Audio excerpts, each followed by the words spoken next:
You all right? Captain?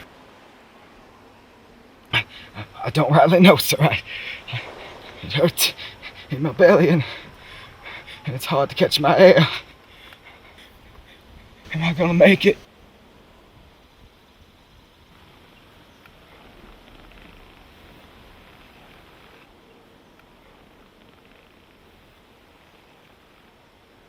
Don't worry. You're going home soon. We put him to the run, Captain.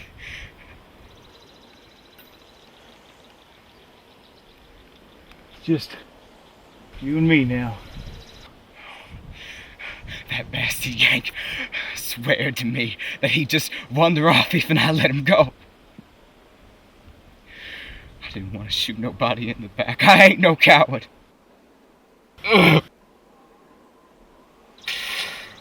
It hurts.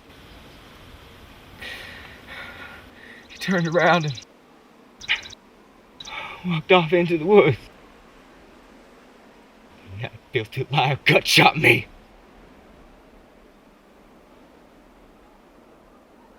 You quiet yourself now. Yes, sir, Captain. I'm bad off, but I can still fight. If you help me to my feet.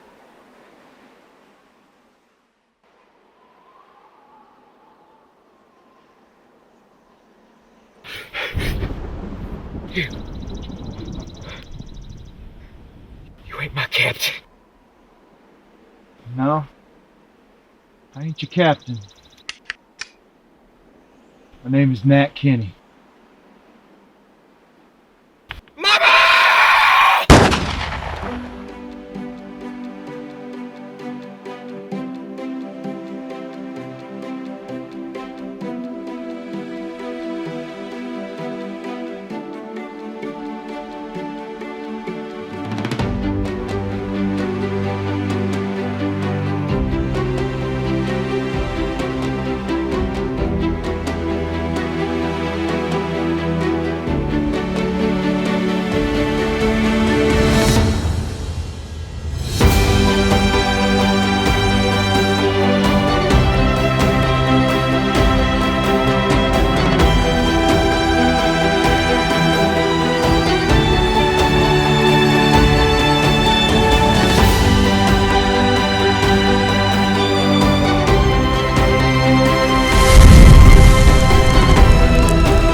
My name is Alonzo Smith Prather.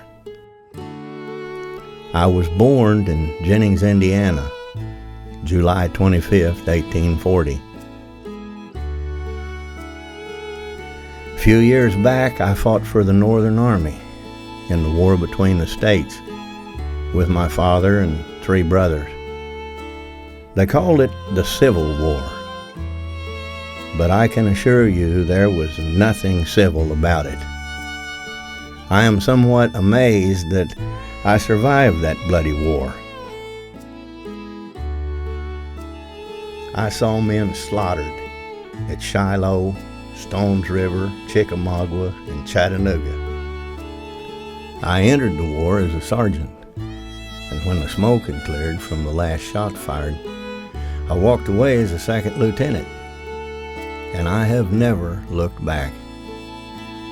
I always thought my life would be on the peaceful side after all of that, but as history now shows, didn't quite turn out that way. In 1863, I married Ada Marie McMillan, and we moved around a bit before settling here in Ozark Mountains in Taney County, Missouri. Between 1865 and 1885, over 40 murders were committed in Taney County without any justice ever being properly served. But Judge, he's a liar and a murderer. Now, I will have order in this court, or by God, I'll clear this room. Don't test me, gentlemen. Now, Mr. Everett, do you understand? Yeah, but Judge, he ain't telling the truth. That's enough. Now, sit down. And you, Mr. Kinney, do you understand? Yes, sir, Your Honor. I understand exactly what's going on here. Oh, that's a good thing. Counselor, you may continue with examination of your client, the accused. Thank you, Your Honor. Now, Mr. Layton, let's start again with your testimony. Where were you the night of September 22nd, 1883? 1883. This 84, ain't it? Last year, Mr. Layton. Were you in Everett Saloon on September 22nd, 1883? Oh, yes, I was. Now, who were you with that evening at Everett? What were you doing? Sam Hall. Me and Sam rode over to there after we was done working at the mill. Shoot some pool and play some cards with some of the boys. Drink some whiskey. Fine. Now, tell me, in your own words, what happened that night at the saloon? Well, like you and me talked about, me and Sam played some cards. He cheated me in the second game. Did not, you damn jackass! You cheated me! Not true. You lie! Hush up! calling you a liar. Hush up! Now, sit down. Counselor, you control your client. Now, there'll be no more interruption. Now, Mr. Layton, you played cards. Then what happened? Well, we played some cards and drank a bit of whiskey, like I said. Yeah. And? And what? Mr. Layton, what happened then? Oh, well, that Jim Everett, he must have been drinking his own bad whiskey. So he stood there and he told the boys that I was cheating. And I ain't no card cheat, right? Is this when Jim started waving his gun around and threatening to shoot you and Sam if y'all didn't settle down? Objection. This is a leading question and it's full of assumption. Sustained. Continue, Mr. Layton. So I stands up and I told him to take it back. And that's when he took my pistol from my belt. And he pointed it at me and Sam and then he chased us outside. And so that's when I wrestled the gun back from him and I commenced to leave. And somebody shot him. So you refute the testimony of Yell Everett that you shot James Everett. That's right. I didn't shoot nobody. That Yell Everett's a liar just like his brother. Everybody seen I didn't kill nobody. You're the liar, Layton. You murdered Jim in cold blood. He didn't have no gun. You shot him twice and killed him, and you shot me, and you're going to pay for it. Sit down. You're not doing yourself any good. Sit down. Judge, this is becoming ridiculous. How can we expect a fair trial when the jury box is filled with Layton's drunken family? I'd have to agree with the prosecution. And in all of my years of studying law, I have never seen such an abomination of the law. This is ridiculous. Your Honor, may I approach the bench? Yes. For God's sakes, you have got to get Everett and his family out of this courtroom. Although I share their sentiments, they are heating up this jury in such a way it is jeopardizing my case. Now, I warn you. Sheriff, I want you to remove Mr. Kinney, Mr. Everett, and that foul-mouthed Hull out of my courtroom. And Mr. Everett, any more out of you, and you're going to jail.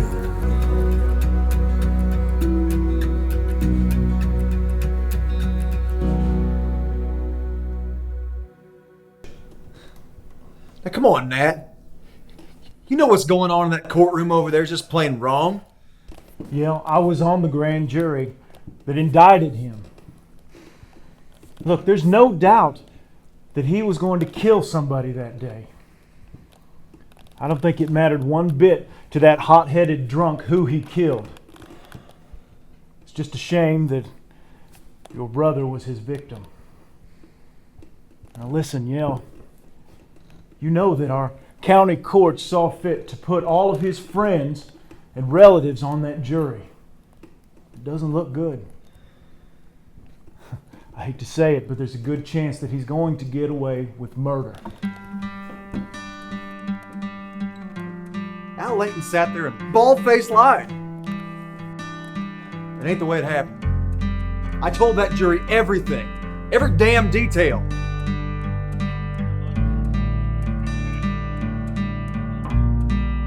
Freedom and weak, boys. I'm gonna be a straight flush. That ain't no straight.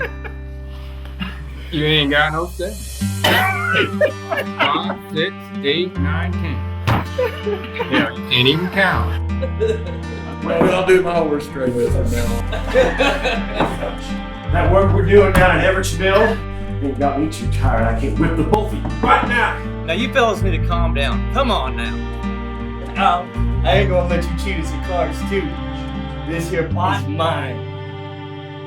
Not so fast. Who you calling a cheat?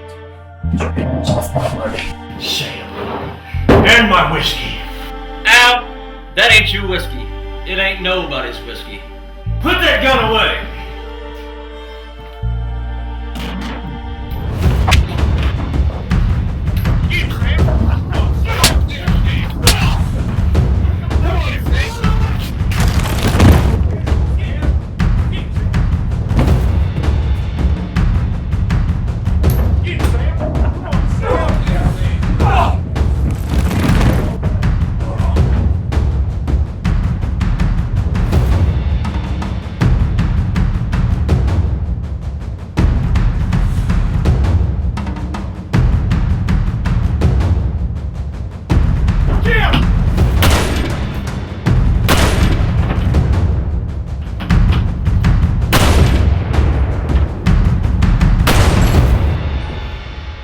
And Al Layton killed him.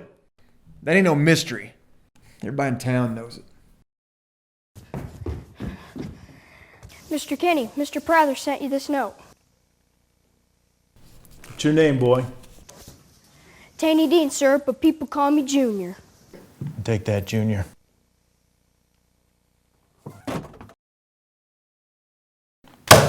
Not guilty. Not guilty? I'll kill Al Layton myself. Hey, calm down. Now just sit down.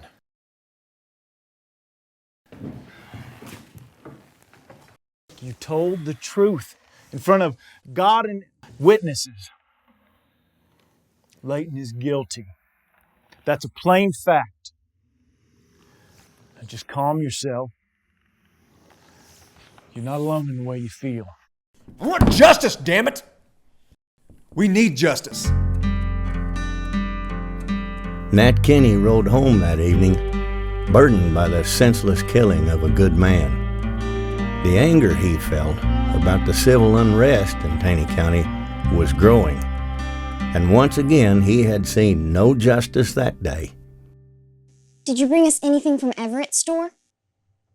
Everett's. Let's see. No, I don't think I got anything for you. I did get some of this Hard Rock candy, but I was going to give it to my horse. I saw that fox we was looking for last night, Pa. I was fixing to blast it with your shotgun, but Mama said I couldn't. So I threw some rocks at it, and it ran into the woods. Good job, son. Did you get any of the chickens? Where was Rascal? I didn't get any of the chickens. Tell him where Rascal was. Shut up. Paul, where was the dog while this fox was going after my chickens? He caught Rascal, Pa. Poor dog. He sure was howling. Rascal ate the bacon and got caught in the trap. Paul, you go put out water for Rascal, and Georgia, you finish setting the table. And both of you go wash up for dinner. Yes, Mama.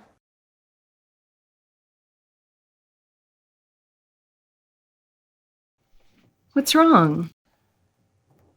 The jury found Al Layton not guilty of Jim's murder. He murdered him in cold blood, and they come back with not guilty. That's justice. That poor man's family. Something has to be done.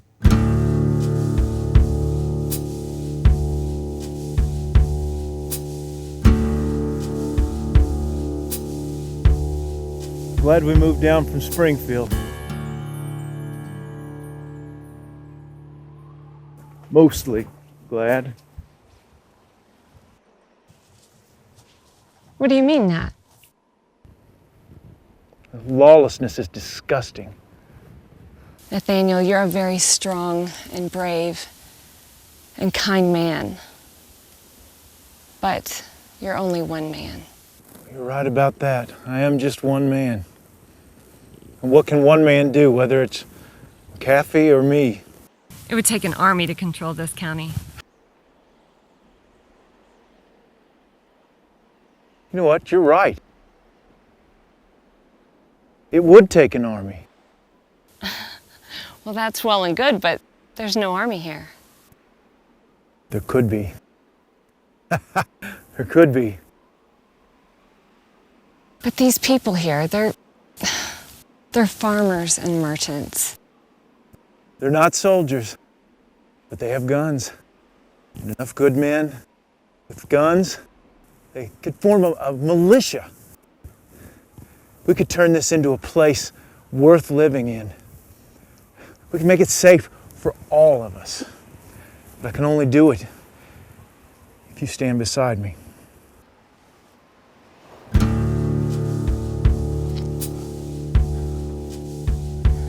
Well, Mr. Kinney, let's build your army.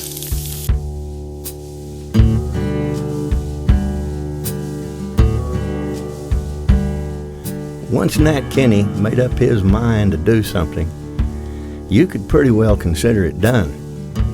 Nat was a big man and known to be good with a gun. I never seen any one man mean enough to stare him down.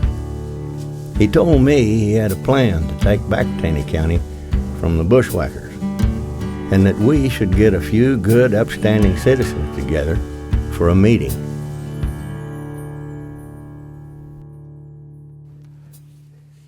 Good evening, gentlemen. Thank you for taking time out of your busy lives to be here tonight. But I think that our business here, as we all know, is very important. We have an overabundance of bushwhackers, thieves, Committing murders and getting away with it. We have to stop this. It's our duty to stop this. We all know that the court system isn't going to do anything about it. They've shown us that. How about that $42,000 in tax income? Just gone. Missing. Are you saying that we should all carry our guns, post up around the county? Some of us have farms to run. Some of us need to make a living. We all have a living to make. But there isn't going to be anything left of this place that we love unless we stand up and remedy what's wrong with this county. If I may just for a moment speak to you here. I certainly appreciate being invited to this meeting. And I truly hope that you're not making any accusations about my abilities to enforce the law. In my defense, this county's been ridden with crime since the beginning of the war. And I've got 600 square miles to cover. McAfee, all of us here know your abilities. You're a fine sheriff. But it's like you say, it's a hell of a big job for just one man. Now, what I propose is that we form a league. A citizens' league for law and order. We can assist the sheriff and protect our lands. Protect our brothers' lands. Yeah, well, 13 still isn't enough. I don't know, Nat. I mean, we all know that we've had a problem trusting some of these men in the county. You take those same men and give them a shield of an organization to hide behind, and we're liable to have a bigger problem than we've already got. There's a reason that the sheriff is an elected official. Alonzo's got a point there, Nat. You see, I'm the elected sheriff of this county, and the responsibility of enforcing the law falls on my shoulders. Now, there's a couple of concerns I've got because so far I haven't heard a thing about sworn-in deputies. This is a vigilance group you're talking about. Now, boys, I don't need any more trouble in this county. What I need is a whole lot less. That's why we have to keep this organization a secret. You can't just turn the law over to anybody. I mean, there's men out there that they're looking for an excuse to shoot somebody. We can only bring in men that we absolutely trust. We have to have organization and accountability. Now, Alonzo, if you and Captain Van Zant can organize the men, we need to treat this like a military unit. What we need to do is divide this county into sectors. We need to appoint a lieutenant for each district, and those lieutenants will report back to us. The important thing is the secrecy. Yeah. We all need to be willing to take a solemn oath to maintain that. Right. JJ, think maybe that you could draft us an oath for our league? Of course I will, Nat. You know, it's also important that all of our members stay quiet for the sake of our families and the like. I can imagine there will be some retaliation. We must move with caution. How are we going to know the difference between them and good, trustworthy men? We could have a signal. Maybe a handshake. Just call us the Masons. Yeah.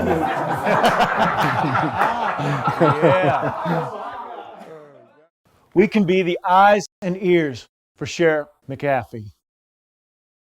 There is strength in our numbers. Now, you mark my words, Kenny. If this gets out of hand, I'll deny any knowledge.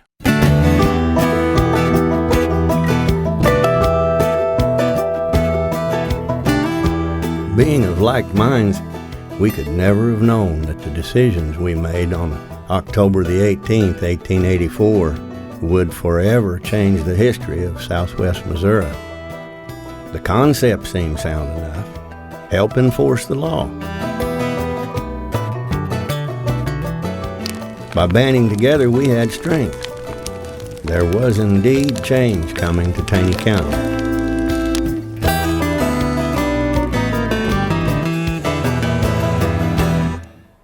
Gentlemen, tonight, change, real change, is coming to Taney County. The Citizens League for Law and Order is born tonight. Each one of you is going to play an important part in our mission in the days going forward. Our purpose is at all times to respond to the call of our officers in maintaining law. Everybody here has seen our towns being looted. You've seen our friends and our neighbors being killed. Livestock being stolen and butchered.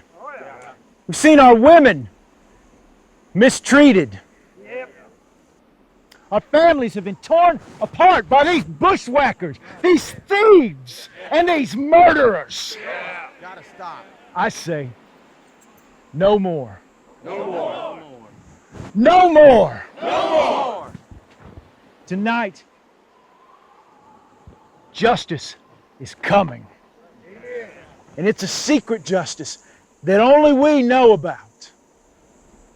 But I'll tell you this, very soon, they're going to feel our justice. Yeah. Maybe some of you sitting back there thinking, hell, I'll just go home. I'm going to go sit on my porch. Some of y'all's got a bigger porch than others, too. You know what I say? I say join the band or lead the land. What about our sons and our daughters? That's right. Tonight, we make a choice. You can sit with your arms crossed and watch while a few men go out and clean up this mess, or you can join us. You can join us and say, no more! No more! No more! Well, gentlemen, I think we have your feelings on this. Now, as Mr. Kenny stated, it's important we do everything we do in complete secrecy. No written records. We need to get started right away on changing Taney County. People need to know we exist, and they need to know we mean business. Now, in the presence of God and all these witnesses, raise your right hand and repeat after me. I solemnly swear that I will never reveal any of the secrets of this order. It won't be long. Them bushwhackers ain't gonna know which way to run. Well, that's all fine and good, boys, as long as we stay inside the confines of the law. But I'll guarantee you, the first time we step outside the law, Sheriff McAfee will come after us with a vengeance. You know it. So what's next, Nat? What's our mission? You let me take care of them, Cap. We'll meet here again in a few days, then we'll make a plan. I will be subject to the jurisdiction of 12 members of this order, even if their decision should be to hang me by the neck till I'm dead, dead, dead. So help me God. Well, gentlemen, it's my great honor to welcome each of you to the Citizens League of Law and Order.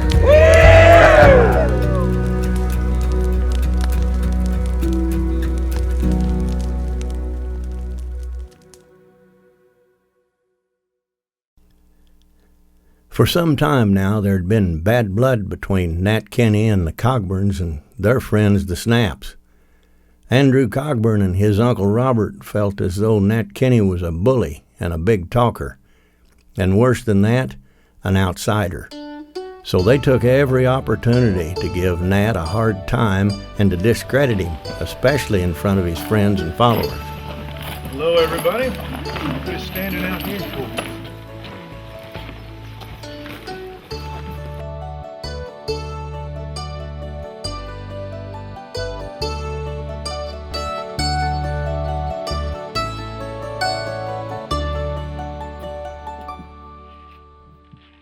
This is nothing but an unholy desecration of the house of God.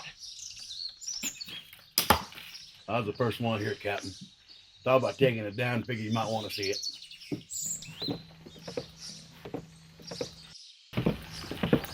Nathaniel, it's gonna be okay. What do you want to do, Ned? We're going to do what we always do. We're going to worship the Lord and praise His name. I think we need to pray for those who know not what they do.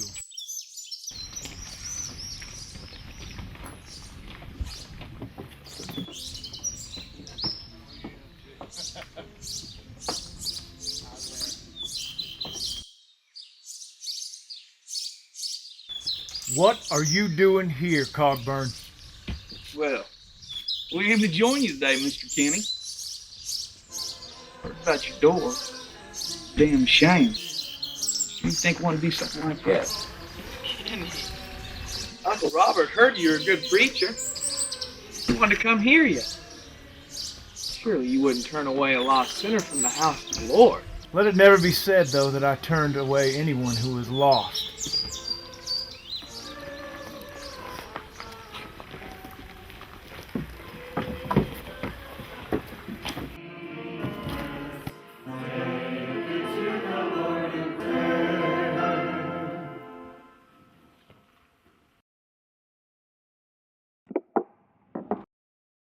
Good morning, everybody. This is the day the Lord has made. Despite a few distractions this morning, we're here for church. We're going to worship the Lord, praise His name. We're going to speak His words to the lost. Let us go to His word. Jesus, the Son of God, said, I give unto them eternal life, and they shall never perish. My Father, which gave them to me, is greater than all, and no man can pluck them from His hands. It makes me feel kind of good inside. Taney County is full of sinners. There are men and women living together without being married. Amen, Brother Kenny. There are men spending their wages on whiskey while their families go without, and children are starving. Well, that ain't right. People ought not do that. You know, this can be the day that your life changes. You're ready to meet God just the way you are. Mr. Kenny, tell me how I can get this here salvation you're talking about. Well, all that you have to do is ask God to forgive your sins. Ask Jesus into your heart. And turn from your wicked ways. Well, that's all it takes. I just got to ask God to save me. Salvation is free to anyone who will ask. About them wicked ways. Tell me a little bit more about that. Well, if you become a Christian, your life will change. So you're trying to tell me that I'm not going to want any more of that whiskey or saying them curse words or chasing women? You wouldn't want to. I don't think I'm ready to stop all that. I'm going to have to think about this one a while.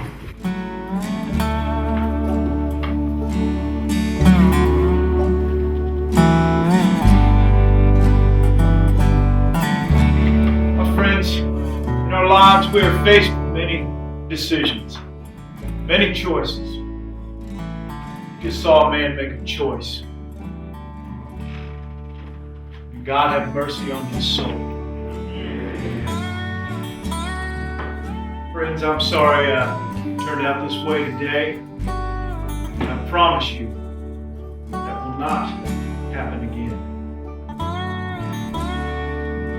Gail, can I see you after? I don't ever want those Cogborn boys in my church again.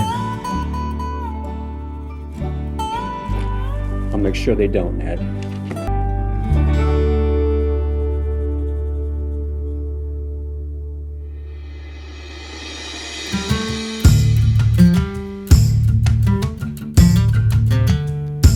Frank Taylor and his younger brother Tubal were well known in Taney County, and not in a good way. They were just plain mean. They never let the law or moral decency get in their way. Most people cut them a wide path when they were around. It just didn't seem healthy to try to pet a rattlesnake.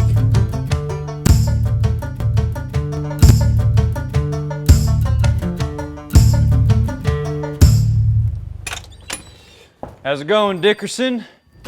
Fine day, yes indeed. Hello, Frank. What can we do for you today? Well, John, I'm looking for some boots for my brother Tubal. I'm gonna pick out a pair, and you just go ahead and you put them on my bill. Well, now, Frank, you already owe me quite a bit already. Well, I don't see what the problem is. I'm gonna take these pretty boots, and you're gonna go ahead and you put them on that bill. Well, that is going to be a problem, see, because I've got to make a living, Frank. Well, hell, don't we all? Take the boots, Mr. Taylor.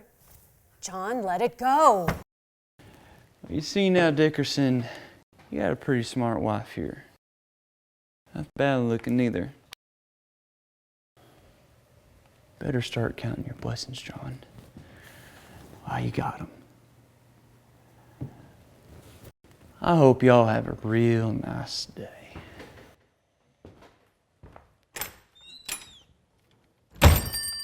John, it's just not worth your life for a pair of boots. But Mary, it's not going to stop with a pair of boots. Why, we're just barely making it as it is. These Taylor boys are going to bleed us dry. You can't go against an outlaw. You are not a gunslinger. But we're not alone in this. We've got friends now who'll help us. The Citizens League? I don't want to talk about it. I'm not going to talk about it. I told you I'd take care of the problem.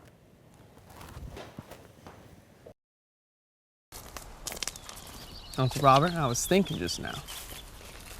You know, my pa learned me how to fish the right way. How's about wagering with me that I can catch more panfires at the pond than you can? Well, you better just hold on there. If that's what you're thinking, you're just wasting your time thinking. Now, wait a minute. Hear me out. If I do catch more, when I do, you have to clean the mess up. And you have to cook them for supper. And you have to clean the dishes for Sorrel. I don't do dishes for nobody. You ain't got a woman, so who cleans them for you? Well, all I do is just grab those dishes and take them down the creek, wash them off a bit. Now, I know it ain't at all what Sorrelda does, but hey, it works for me. Dang. Glad Sissy and I live together and not with you.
You cockburns!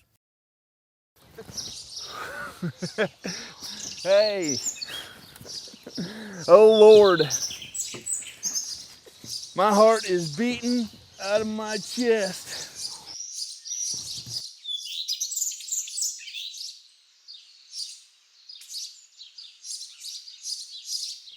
You think we killed any of them? Nah. But they sure deserved it if we did. I think they plumb got away. I don't hear anything. Can I ask you a question? Sure. Go ahead. I might have an answer for you. If something ever happens to me, will you... If something were to happen, will you take care of Sorrelda for me? Nephew, you hear me, and you hear me well. I promised your pa at his grave, mind you, that I'd take care of your ma and you and your sister Sorrelda, and I am a man of my word. And your ma, when she was dying, rest her soul, I promised her the very same thing.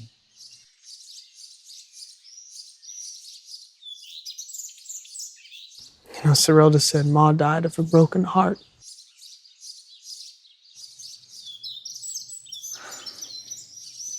Well, I suppose in a way I believe it.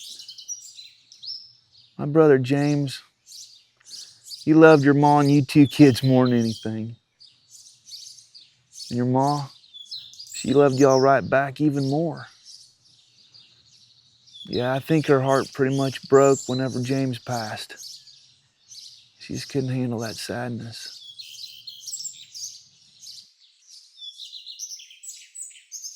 Sometime I feel that way. About the sadness. I know you do, Andy. Me too. But you and Sorrel are my blood. And if it takes my very last breath, I'm going to do everything I can to not let anything happen to you. You guys have been through enough already. You think Kenny and them BALDKNOBBER's ever going to let us be? Not if you don't leave Kenny alone. You're playing a dangerous game, Andrew. You think I ought to ease off making the fun I do of Kenny and the bunch? Might not be a bad idea. You know, Kenny said Pa was a fool for taking the kind of chances he did. That a smarter man wouldn't have gotten himself killed. Robert, I can't let that go.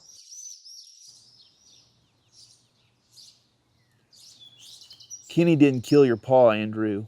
Now, is that worth dying for?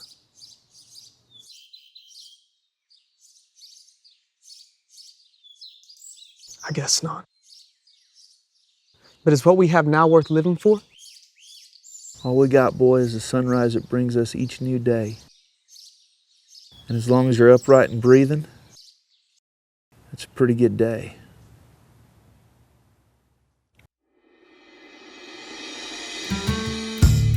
Well, Dickerson. Kind of slow in here today, isn't it? Not much going on today, Frank. Well, makes me think you should have appreciated my business the other day on account of it being so slow.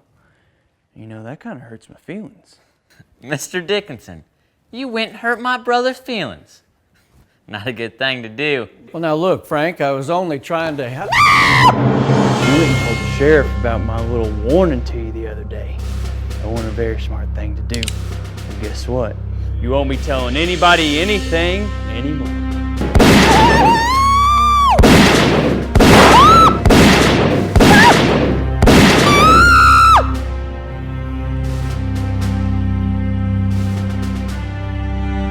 Tubal, grab me a shirt.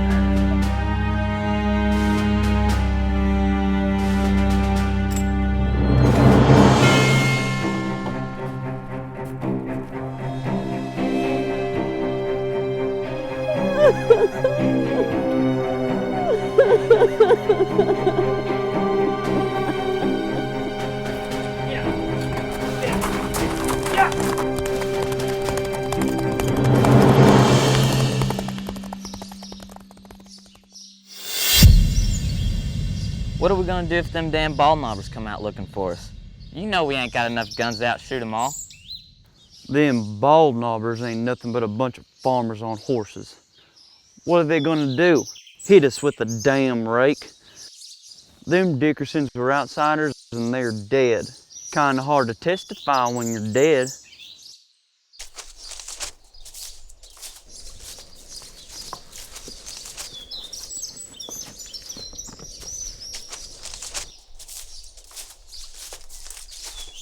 Don't shoot, Frank. It's Tony and Jess.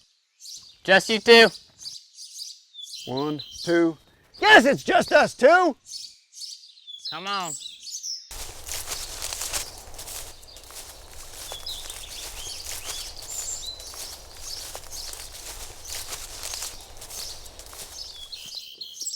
Well, if it isn't Jesse and Frank James.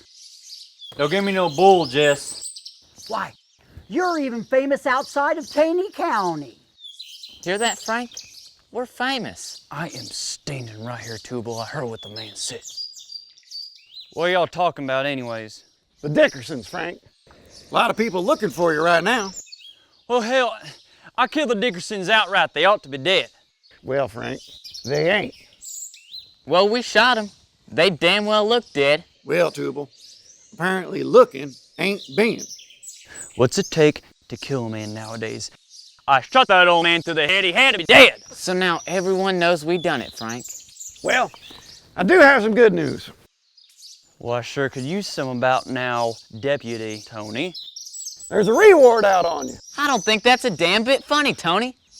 Well, I'm glad we can give you boys a good laugh today. You come all the way out just to give us the good news. Tony, you thinking about keeping that reward yourself? You and Jess here? We were thinking about it, Frank. It is a lot of money. Now, hold on there, Frank. There's more to this than Tony said. Tony, you trying to get us killed? Tell him what's on our minds. And Frank, just calm down. And how much is this reward? $1,000. Frank, that's a lot of money. All we do is turn you into Sheriff McAfee. We get the reward, and then we split it with you. You'll be out on bail and pretty soon walking around with a pocket full of money. It will work, Frank. How I know you and Jess here ain't gonna cheat us? Well, besides us being friends, why would I do that if I know you're going to get out on bail and come looking for me? No, Frank. We do this together. 4 ways. Okay. But if anything goes wrong, you get us out of that jail. It won't go wrong, Frank. And just remember, I got the keys to the cell. Sheriff McAfee's too damn dumb to ever know what happened. Tubal, you go get the horses.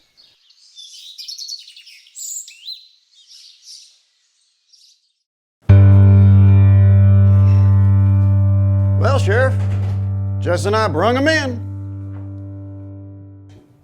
Well, well. So you did, Deputy. Good job. I'll take those guns, boys, one at a time, nice and easy.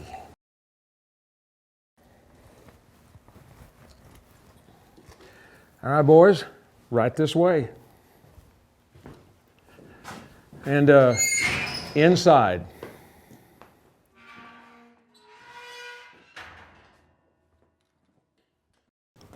So, Sheriff, do I need to sign something or what? No, you don't need to sign anything. But I was curious, where'd you find Frank and Tubal Taylor? You know, we've had a lot of men out looking for them.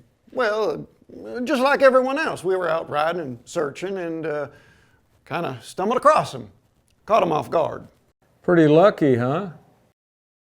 Did you have Jess Casey sworn in to help you? Of course I did. Wanted it to be all legal like in case we had any trouble. Well, I guess it's all legal then. Now, about the reward. No, there won't be any reward, Deputy Tony. No reward? What do you mean no reward? I've seen posters all over town about a $1,000 reward.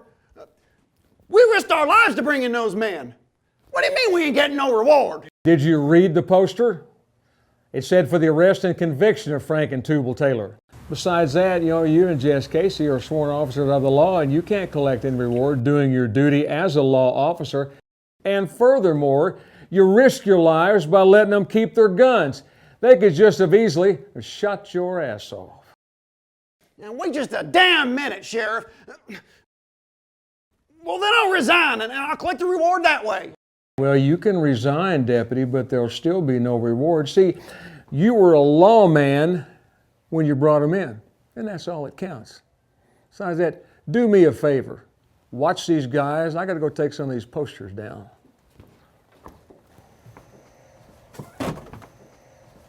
No reward. I'm out of here.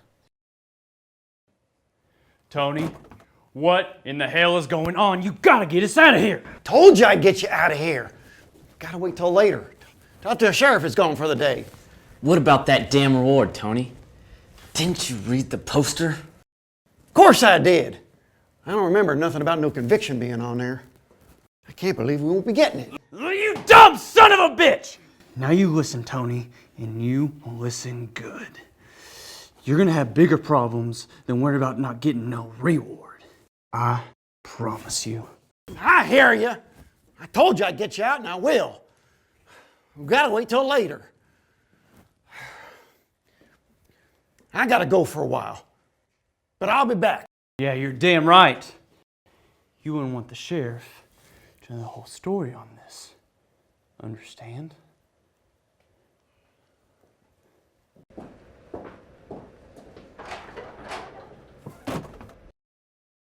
Oh, gee, Sheriff, you scared the life right out of me. Give me your badge, Deputy Tony. My badge? What for? You know why. Give it to me.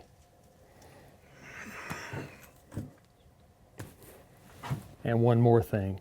If I ever catch you within 50 feet of this jail again, I'm going to put you in that cell with those old boys and let you finish that conversation you were having with them. Now get out of here.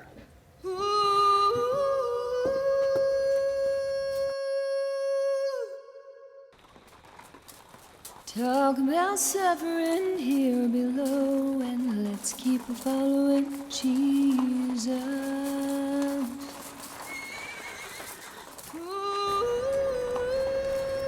Frank.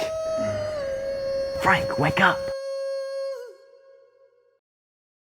Tubal, it is the middle of the night. Frank, I hear a bunch of horses outside. The gospel train has come.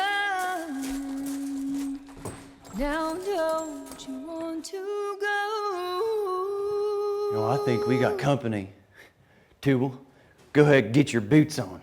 I think it's Compton and Tony coming here to bust us out. And leave this world of sorrow.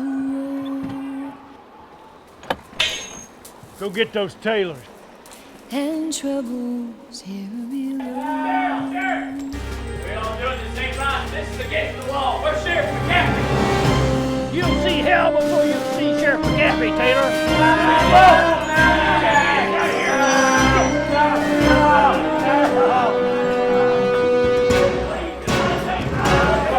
Do this, Sheriff McCaffrey! Where's Sheriff McCaffrey? I'm not getting on the damn horse! Come on! Stop! Help me! Move out, boys.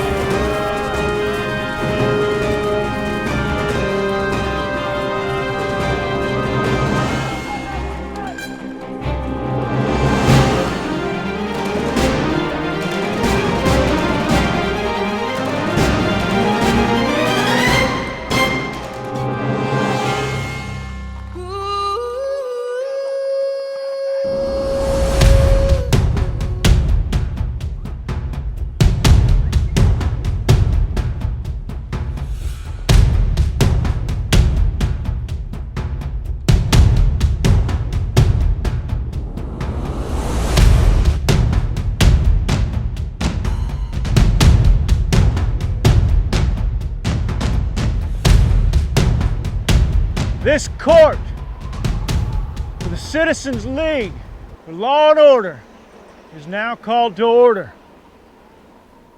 Frank and Tubal Taylor, you are accused of harassing the good citizens of Taney County, both with threats and with deeds that have been seen to be unlawful.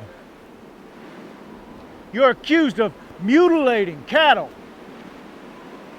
theft of property, and the attempted murder of 2 of our citizens. How do you plead? This is bullshit, Kenny! You ain't got no right to do this. You can't do this. This ain't no courthouse. See, I think we have more right to hold this hearing than you had to shoot the Dickersons. And now here you are, being tried by a jury of your peers. Go to hell, Kenny! Well, I tell you what, I suggest that you start praying to the Lord God Almighty for forgiveness before you make your little journey to hell tonight. Who made you judge, jury, and executioner? Frank Taylor, we're done with filthy dogs like you having your way. We're cleaning up Taney County, and you and Tubal are just the beginning. Listen, we are not here tonight for revenge. We are here to uphold law and order. Tubal, how do you plead? Not guilty. What is your verdict of these men? Guilty. Frank and Tubal Taylor, you have been found guilty by a jury of your peers of the crimes that have been laid before you. I hereby sentence you both to death by hanging.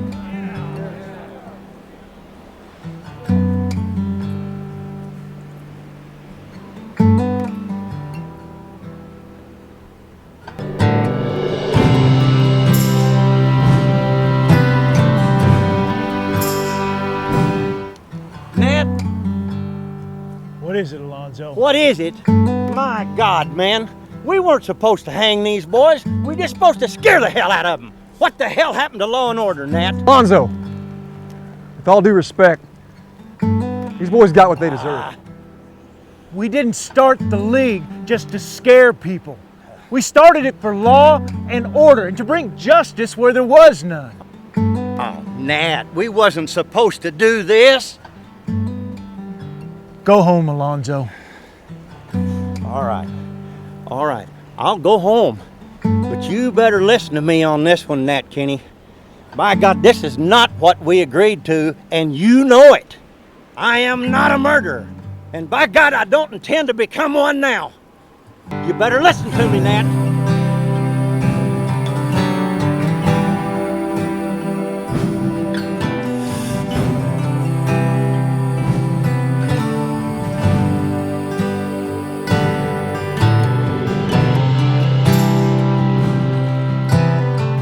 My Lord and my God, I pray for these men that this elimination of evil will be used for good. That a message will be sent out to those who are not following your ways, Lord, and that it would turn them to righteousness. Please give me strength and guidance. In your Son's name, amen.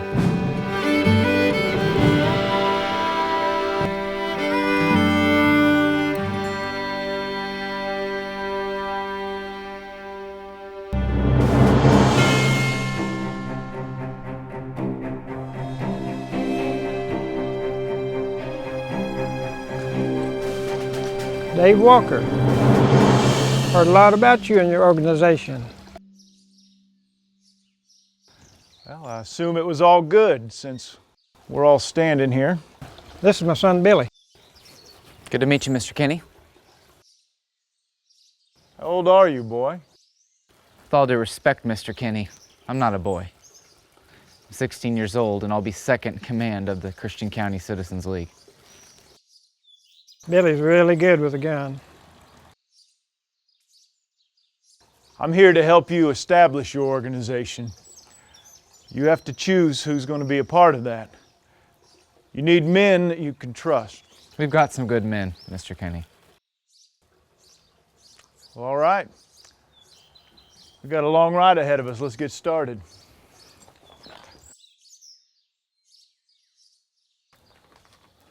Why do you need this organization?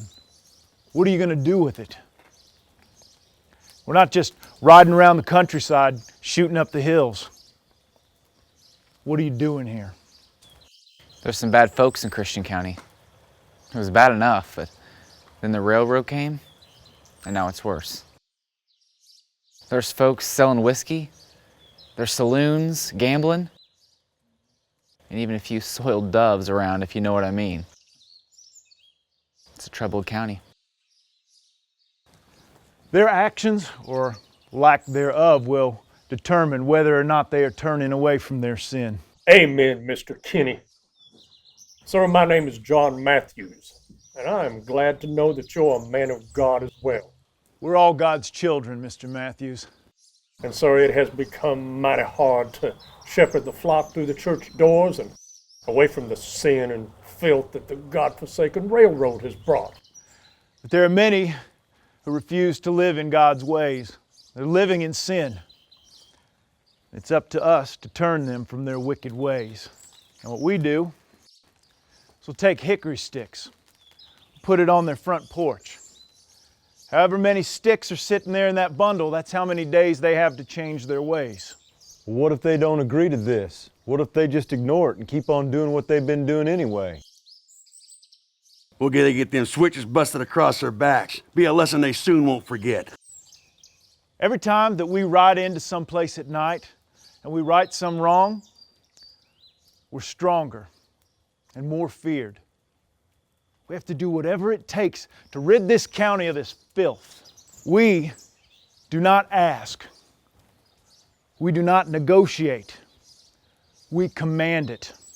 Now, one thing that you all need to understand is that once you join this organization, there's no turning back. You're going to become a part of something An organization that you're going to be with till the day you die. There are no written records. There are no rosters with people's names written down. Captain Kinney, we already made our own masks. What do you think?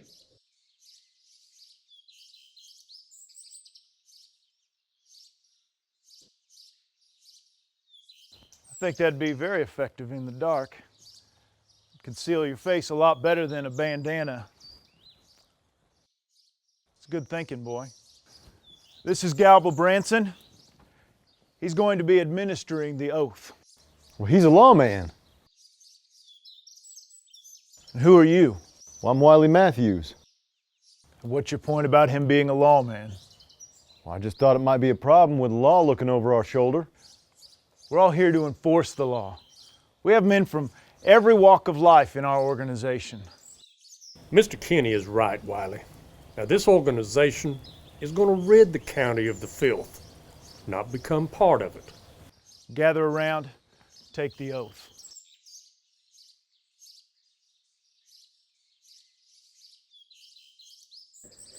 All right, man, repeat after me. I solemnly swear. I solemnly swear That I will never reveal any secrets of this order. You reckon this 16-year-old boy is going to be able to head a group of men on our raid, Captain? Well, that'll come with experience. Let's hope he lives long enough to get some. Without question. without question. I make this pledge as a blood oath. I make this pledge as a blood oath. Unto death. Unto death.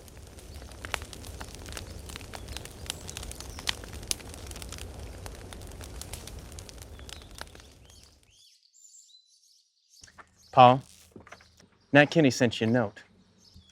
I found this tacked to one of our trees down by the road.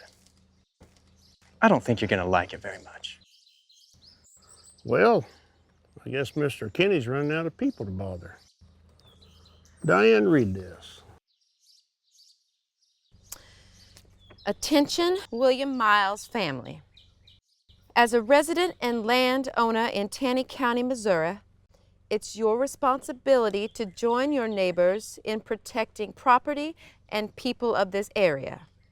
You are hereby advised to join the Citizens League for Law and Order or face the consequences. There is no middle ground, and no one can sit on the fence in Taney County. It's time to take a stand on one side or the other. Join the band or leave the land. You have 7 days to respond. What do you think, Paul? Seems like Nat Kinney's been so busy creating all this law and order, now he thinks he's a king. King Kinney. Sort of has a ring to it. This is not funny. I heard he has over 200 men riding with him. This is our home, and that ain't right. We ain't going nowhere, Frankie. Now, we ain't got much, but it's ours. Now, I raised you kids to take care of yourselves, and that's exactly what we're going to do. Now, starting tonight, we take turns on lookout. Jim, you get you something to eat, and get your horse, and you're going to ride perimeter tonight.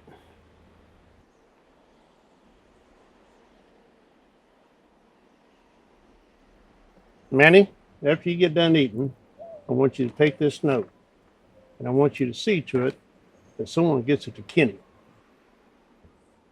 And you tell them that our latch hangs on the outside of our door, if any of them are man enough to try to open it. Diane, there'll be a loaded shotgun and Winchester next to that door at all times. Don't go outside without one. You really think they'll come, Paul? Let them come. I hope they do. Yeah, they'll come. And when they do, by God, we're going to be ready.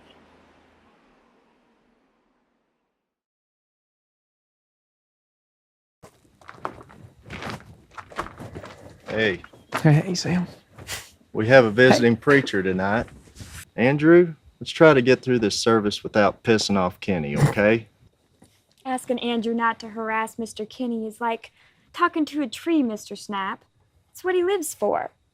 I've tried to pull back the rein on him several times, but it's like saddling a mule blindfolded. Well, you know a man has to do what he does best. I can't help it, Sam. I just can't stand the man. I don't like him either, but it's the closest church to my property. I gotta see that my kids get some decent Bible learning where I can. Mr. Snap, your kids are gonna turn out fine. Even at their age, they're polite and respectful, which is more than I can say about some grown men around here. Well, I'm just keeping Kenny on his toes, sissy. Andy, you're gonna push him once too often one of these days. Galba, Maggie, I thought you'd be at the church by now. I've just come from there. Just had some information I wanted to pass along to Nat, if I could. Anything I should be concerned about? Oh, no. Heavens no. Everything's okay. Just wanted to jaw with Nat a little bit. Okay, I'll go get him. Have a seat.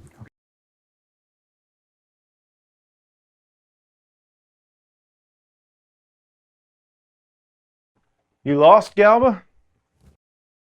How are you, Captain? Doing well. What's the matter? I just came from the church. I saw Andrew Cogburn there. You know, with the trouble we've been having with him lately, I thought this would be a good time to serve him with that warrant that we got. You still have that paperwork? Got it right here. Why don't you let me serve this? If he's at the church when I get there, then I'll give it to him. Nathaniel, might look better if I did it. Why don't you just let me do it? You head on back to the church and gather some of the men on your way. Will do.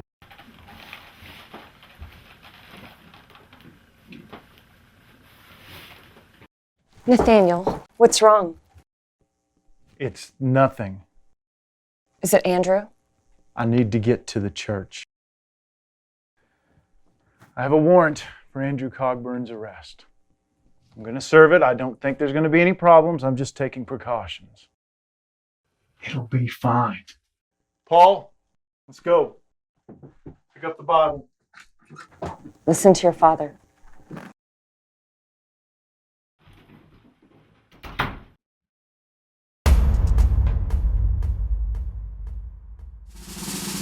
Wow.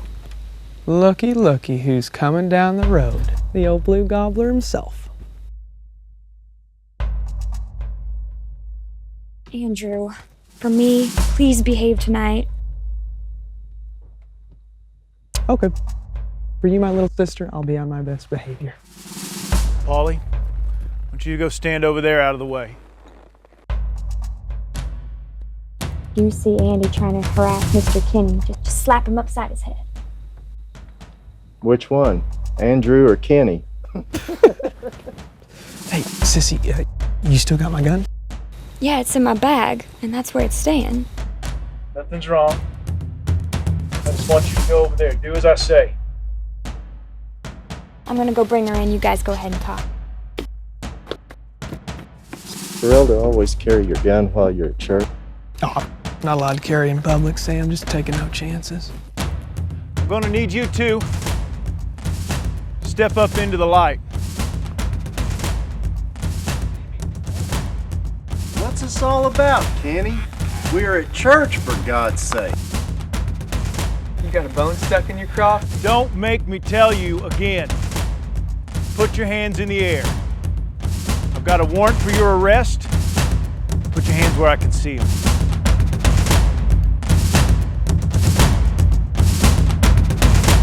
I don't know what I do now to get in trouble with you. I don't...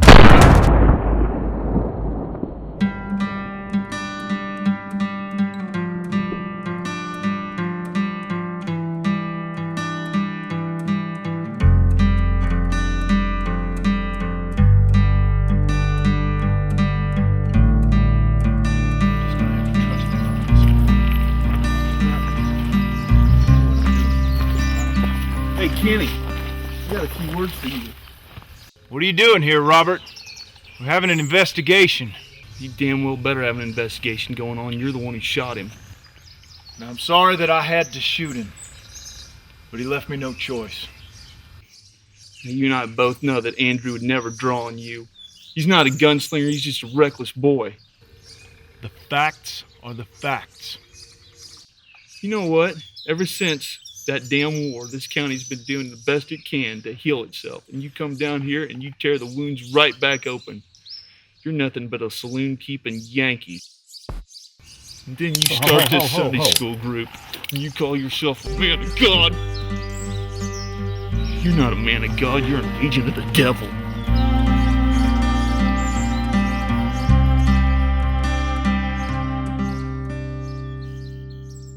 Many of the longtime citizens of Taney County had had just about enough of Nat Kinney and his BALDKNOBBERs.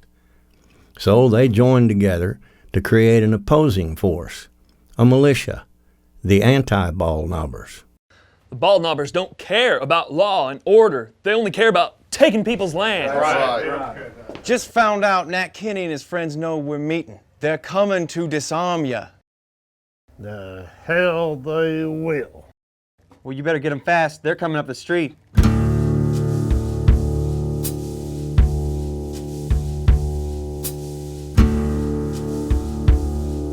All right, boys. We're standing our ground and we don't back up. Understood? All right. Let's move.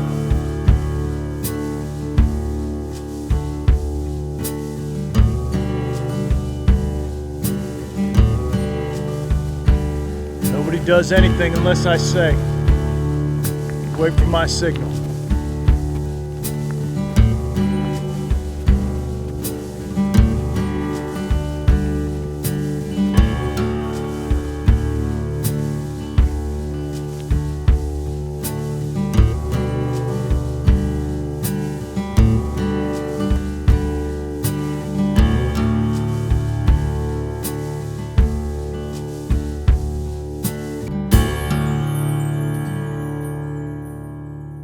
You lost her, Mr. Kinney? You boys need to lay down your weapons. That way we know that there won't be any trouble in town. Well, Nathaniel, that just don't make no sense now, does it? You try to take our guns, you already have more trouble than what you can shake a stick at. You're making a big mistake, William. Kenny, just in case you don't know it, this here's a scattergun, and I'll use it right now to cut you in half first. Now you just go right ahead and pull them damn fancy guns you got and see what happens.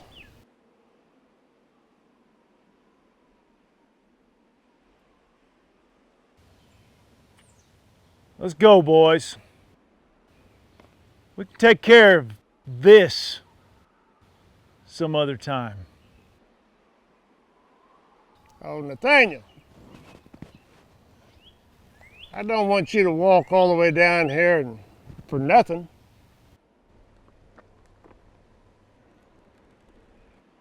There, we're disarmed.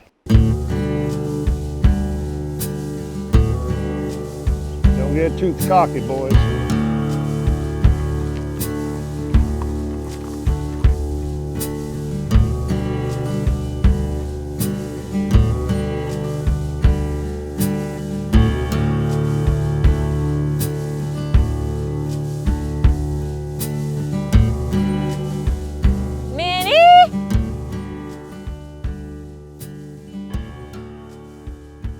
Hey, last time I checked, my name weren't Minnie.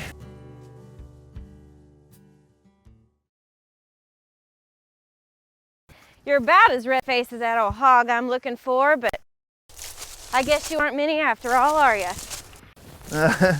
Well, I reckon not. Do I know you? Probably, but I tend to keep to myself. But I've seen you around. I know of you pretty well, Mr. Cogburn. Well, I apologize, this leg's got me down. Well, you do seem to be favoring that leg just almost as much as you're sipping from that jug. Are you all right? Yeah, I'm all right. We should get you back to the house. I'm headed back there anyway as soon as I've found Minnie. Maybe I can make something up to help you with that leg. Maybe also help you with your head once you run that jug dry. Well, I appreciate that and all, ma'am. But you need to be a bit careful about inviting strange men out to your place.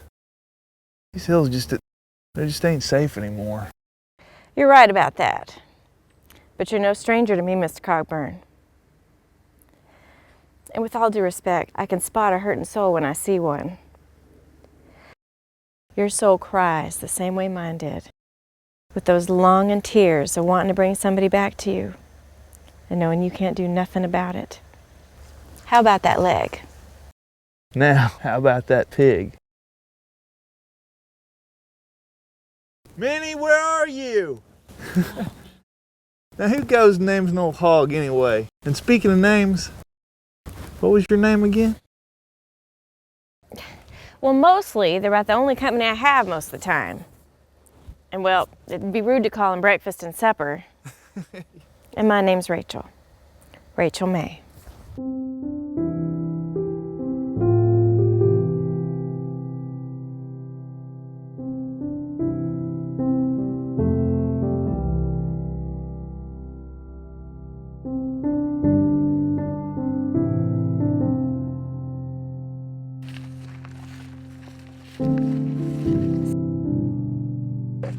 You mean to tell me you've never named any of your animals?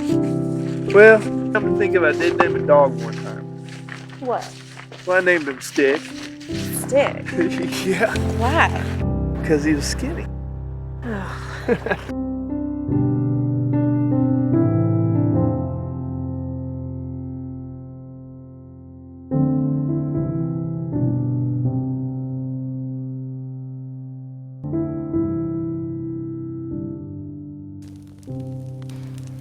Now, tell me, how'd you come to hurt that leg so bad?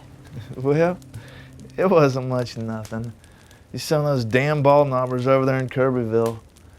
Oh, they didn't care too much for the tune I was singing, and they thought they'd tell me about it. But you know what?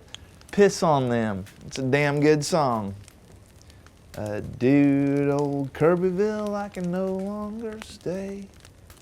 Hard times and BALDKNOBBERs are driving me away. Oh, well. Samuel and I married young. Foolish, may have been, but we didn't see it that way. We had big plans for when he came home from the war. I didn't want him to leave, but it seemed like fighting for the Confederacy was running thick in his blood, and he and his pa and two brothers set out only 1 month after we wed. He swore he was going to do his time on the battlefield, fighting those Union boys off, and then come back to me, and we could start our life together.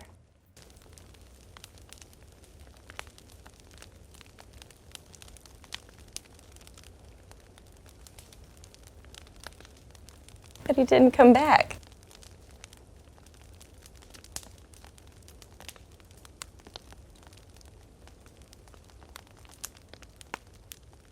Mr. Cogburn, I'm sure you've heard of Madison Day.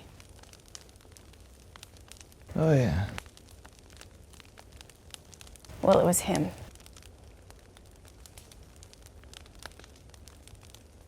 Him and his soldiers.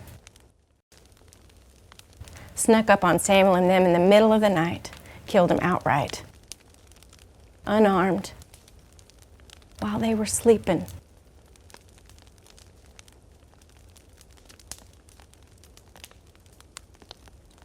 They never had a chance like that.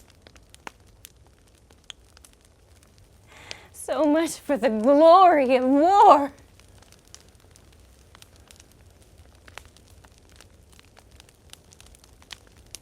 And now, all these years later, those cowards are back here in this country, our country, saddled up with Kenny and them BALDKNOBBERs, stealing land from its rightful owners, beating up on whoever they please.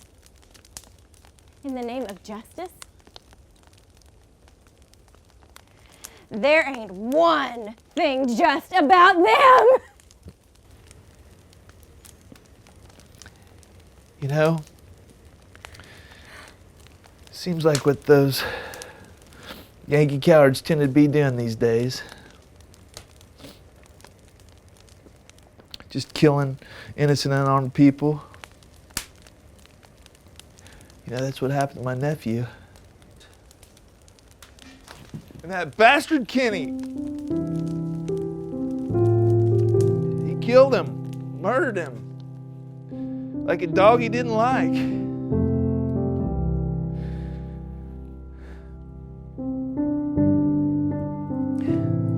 And I couldn't save him. It was my fault. I couldn't save him.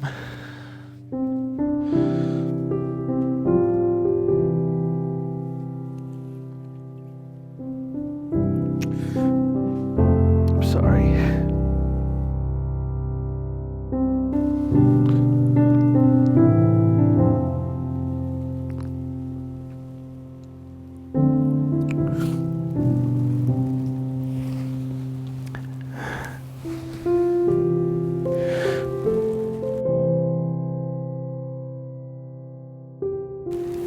I want you to hold on to this. I want you to have this. That way I know I'll get to see you again.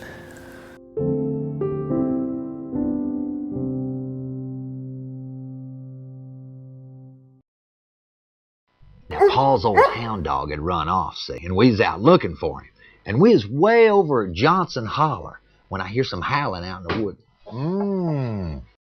Now, Robert, don't you even think about touching that huckleberry pie. Anyway. Now, I hear some howling in the trees, and here he come like a Hush, listen. Robert, there's somebody coming down the path.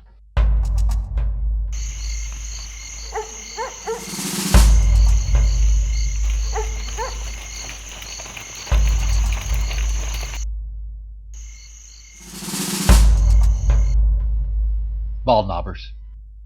Will, get my Winchester.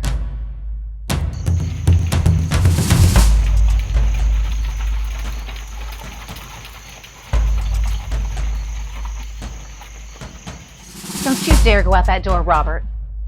Listen to me. You put Sophia in bed, get the shotgun, and then stand right here behind this door.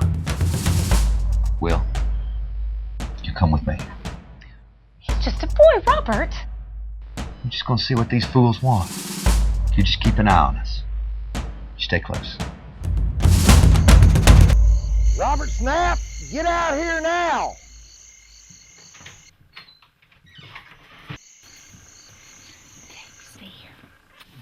What do you want, BALDKNOBBER? Well, Robert, we're tired of you sitting on the fence and not helping out the citizens with you. Frankly, it makes us wonder whose side you're on.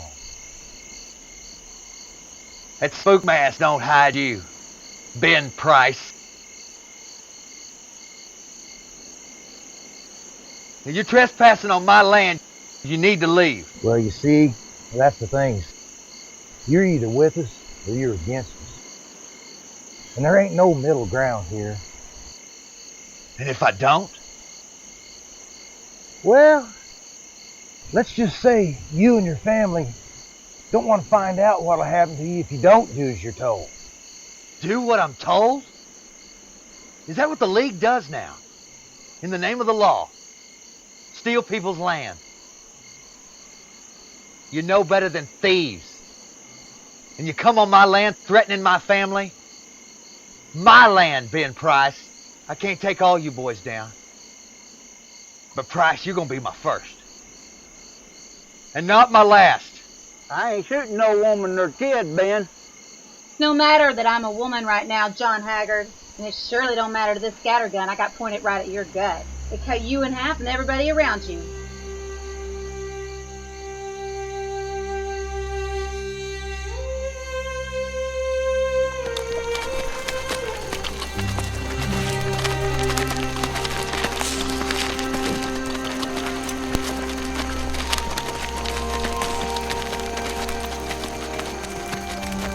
There were a few men willing to kill Nat Kinney, but when it got right down to it, they were afraid of him. But Nat Kinney had to be dealt with. Now the question was, who would step forward and do it? I'm damn serious. We all agree, loser gets it done. Nat and his men have been coming around our farm for months, threatening to run us out of town if we didn't join up. Then who's to say we stop at Kinney? Easy now. You're starting to make us sound an awful lot like the bunch we're trying to dissolve. Robert's right. Kinney's reign comes to an end, and one of us is going to be responsible.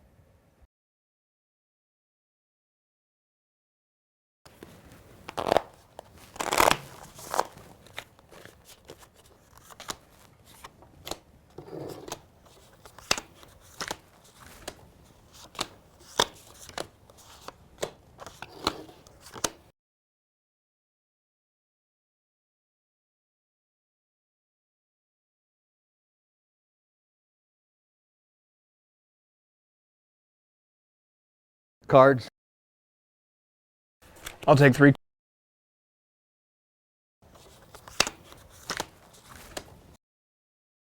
Billy? 4 cards.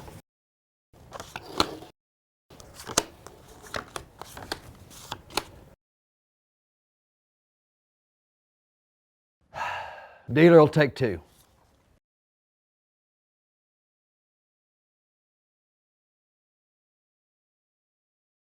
Billy, you cheating your way to a killing?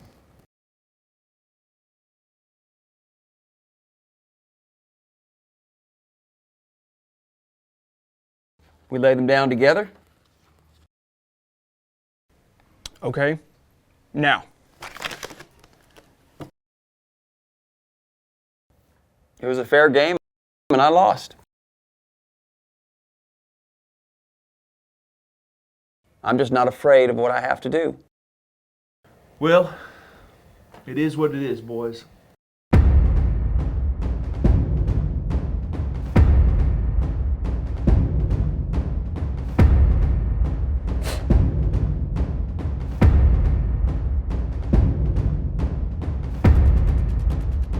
Bloodknobbers!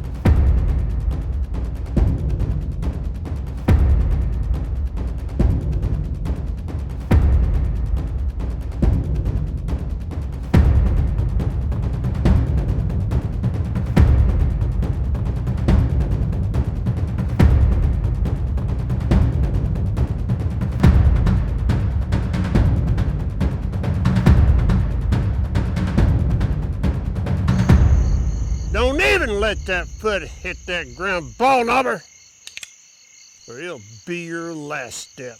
Miles, you've been told several times, either join the league or get out. It's time for you to start packing. You got 2 days to be off this property. You got me out of bed to tell me that? I got news for you, bushwhacker. You can keep them 2 days. Now, you got 2 minutes to turn them damn horses back toward town and ride. Hold your ground, boys. We're settling this tonight. You called it, BALDKNOBBER!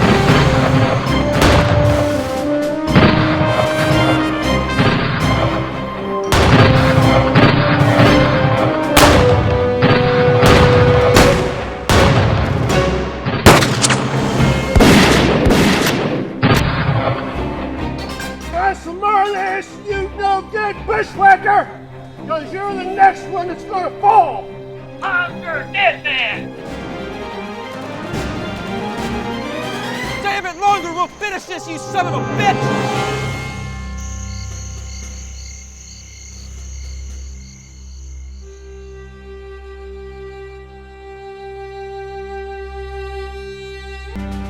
James, we need a warrant. I want Old Man Miles and his boys arrested. I already heard about it, Nat. William and Billy Miles were here this morning. They just wanted to go on record as to what happened last night. They didn't file an official complaint, but Billy did say they'd take care of it themselves on their land. They shot 4 of my men. I want them in jail. Can we just talk about this? Why did you send men out to the Miles place? We were protecting Taney County, same as we always do. We're backing you up. You weren't backing me up. I wasn't there to be backed up. Now, Nathaniel, you know that the Miles family pretty much minds their own business unless they're backed into a corner. And I've been here a long time, and they have never attacked anyone unless threatened first. So why? Why what, James? Why did you send men out to the Miles place? They have ignored our request to join the Citizens League. People need to choose what side of the fence they're on. It's their fence to sit on, Nathaniel. It's their house, their land, and as long as they don't break any laws, they can just damn well do as they please on it. What happened to you helping me enforce the law? You know, going out to harass people just because they disagree with you is not enforcing the law. Now, Nathaniel, I've known you a long time. Your intentions were very good, but this is not what we agreed to, nor what we talked about. You agreed by oath to support the League. Yeah, and you agreed that the Citizens League was all about law and order. Law and order, Nat, not forcing people off their land. If it wasn't for the League, you'd probably be dead by now by bushwhackers. Right now, I'm starting to think there's just not much difference between the League and the bushwhackers. That is a hell of a thing for you to say to me. And that's a hell of a thing for your men to do, and from what I understand, it's not the first time. And Nat Kenny, you're a friend of mine, but I've got a job to do, and there's got to be law, Nat. Law and order, not vigilante harassment. You're making a mistake. Well, it won't be the first mistake I've made in this job, Nat. But you better hear your own words. Just like a mean old mule, it's going to come back and bite you in the ass if you don't watch out.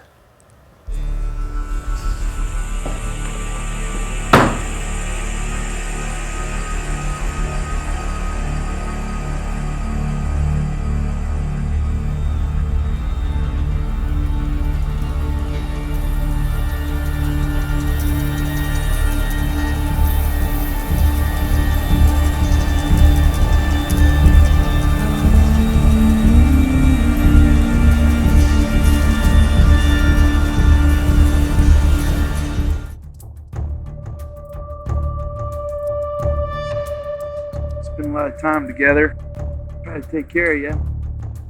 But we never talked about Andrew. Promised your mom and your pa.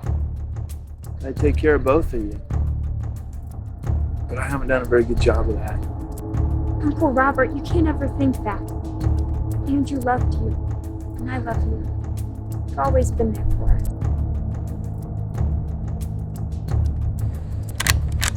Andrew knew he was pushing Kenny too hard. If this means anything to you, I love you both with all my heart.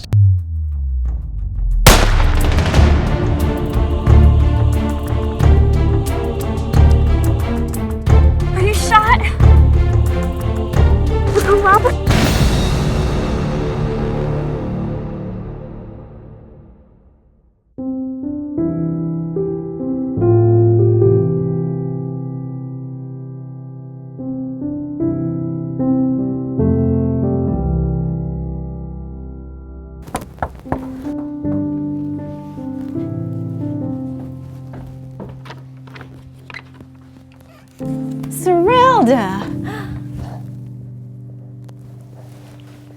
Serelda, dear, what's wrong?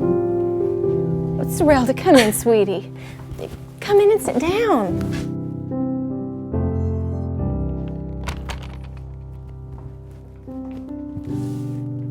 Serelda, can you tell me what's got you so upset? I hate seeing you like this. I don't know how to tell you. We're friends. You and Robert and I have sat at this very table for many, many hours talking about anything and everything.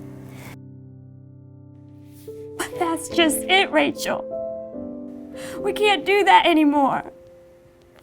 Robert is gone. Uncle Robert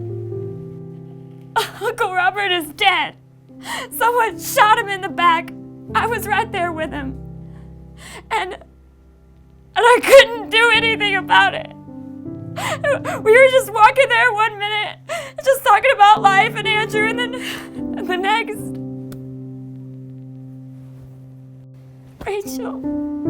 He was all I had left.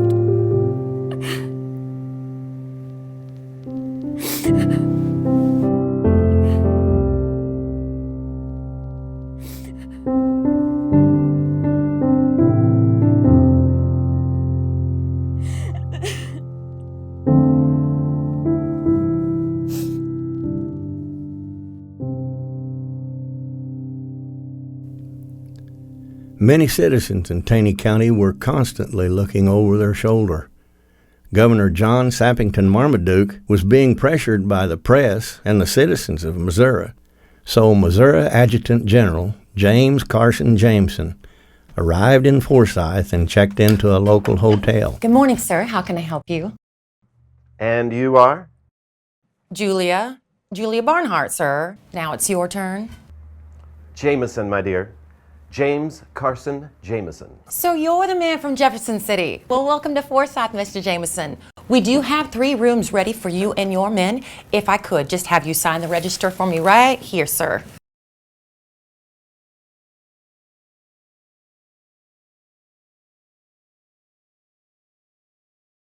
Thank you, sir. Your rooms are upstairs to the left. Yours is number 6. Well, thank you, Julia Barnhart. I appreciate it. Oh, Mr. Jameson, supper will be ready at 6. Adjunct General. I don't rightly know what an adjunct general is, but it sounds important. You'd think a general would be traveling with more than 2 men. Morning, Miss Julia. Morning, Wash. You lost? Ain't never seen you in the hotel before. I hear you have visitors. Wash Middleton, this is a hotel. We've always got visitors. Wait just a minute. We respect our guests' privacy and we expect others to do the same. Let me tell you something, Miss Julia. No, let me tell you something. I don't care what you do outside these walls, but you will not come in here and act like you just own the place. Because you don't.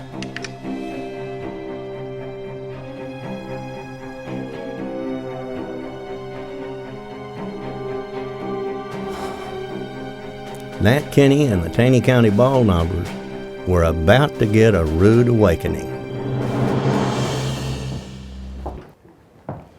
Gentlemen, thank you for coming. My name is James Carson Jameson, Adjutant General of the great state of Missouri. Now, it is my hope that by the end of this meeting we can come to some clear consensus that will end some of the problems here in Taney County. The governor is not a happy man. He has lost all his patience with what's been going on around here. The only thing that's been going on around here is citizens helping law enforcement maintain order. Now, I believe that vigilantes, if you will, are for law enforcement. They want to do what's right. The governor expects every citizen in Taney County to embrace the laws of the state of Missouri, the same as in every other county in the state. Mr. Jameson, we've all taken an oath for the sake of law and order. Is that the oath that you're telling all the people that's not BALDKNOBBERs either join the band or leave the land, Mr. McGill? Miles, you've been against us since day one. You make all this law-abiding citizens leave so you can come in and take their land. Now, is that your law enforcement? By God, there's no one that comes on my land and threatens my family. Yes, your family is breaking the law. What do you think you're trying to do here? Gentlemen, I'm not here to arbitrate some imaginary line drawn in the sand. Everybody calm down a minute. The governor expects every citizen in Taney County to embrace the laws of the state of Missouri, the same as in every other county in the state. Allow me to just clarify a very important law. Now, Mr. Kinney, could you please show me your state charter signed by the governor of the state of Missouri, allowing you to operate the Citizens League, known locally as the BALDKNOBBERs. General Jameson, you know we don't have a charter. Yes, I know you don't. And the Taney Militia, could you please show me your state charter, signed by the governor of the state, allowing you to operate as a militia? Mr. Jameson, we're just a bunch of farmers trying to protect our family and our land. And I don't need no damn charter to protect what's already mine. Unless you organize a militia to do so. Now you hear me good. If it becomes necessary for the governor of the state of Missouri to send the state militia to Taney County to protect the decency and restore order, then some men will die. Likely some of you in this room. The Citizens League, the Taney Militia, cease operation and disband within the next 24 hours. I can't do that! You can organize, but you can't disorganize.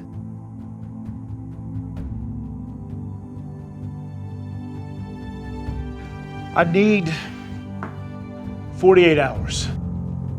I'll give you 48 hours. But understand, this must stop. Now! I have come and said what I needed to say. This meeting is adjourned.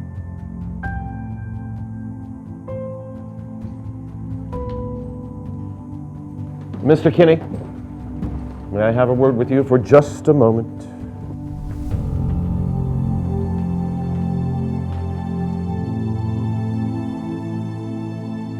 In all of my years in war and politics, I've become a pretty good judge of character.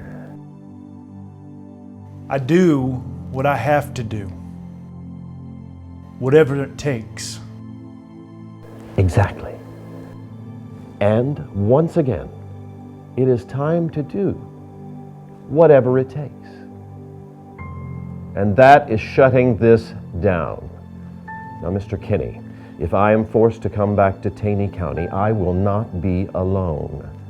And surely, many men will die.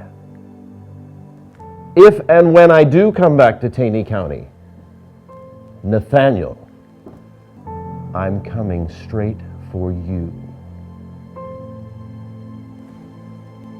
Do we have an understanding?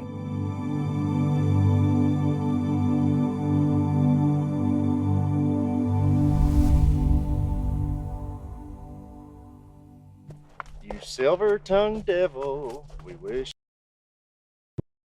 This one's supposed to be really good. Thank you. Gobbler, blue gobbler. Do you think it'll help? I've heard it's really good stuff. Tongue devil, we wish you would pass. That damn snap. Blue gobbler, you're a dirty old bird.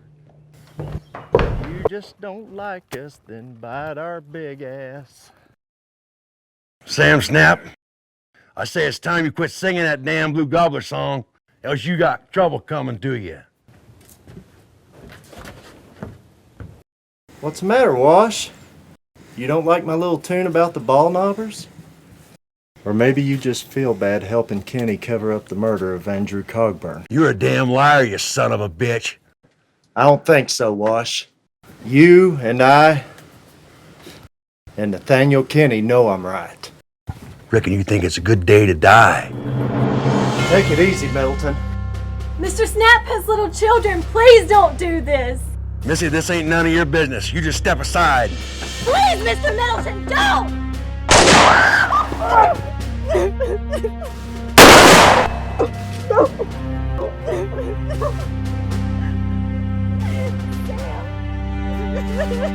Sam, you have to hang on.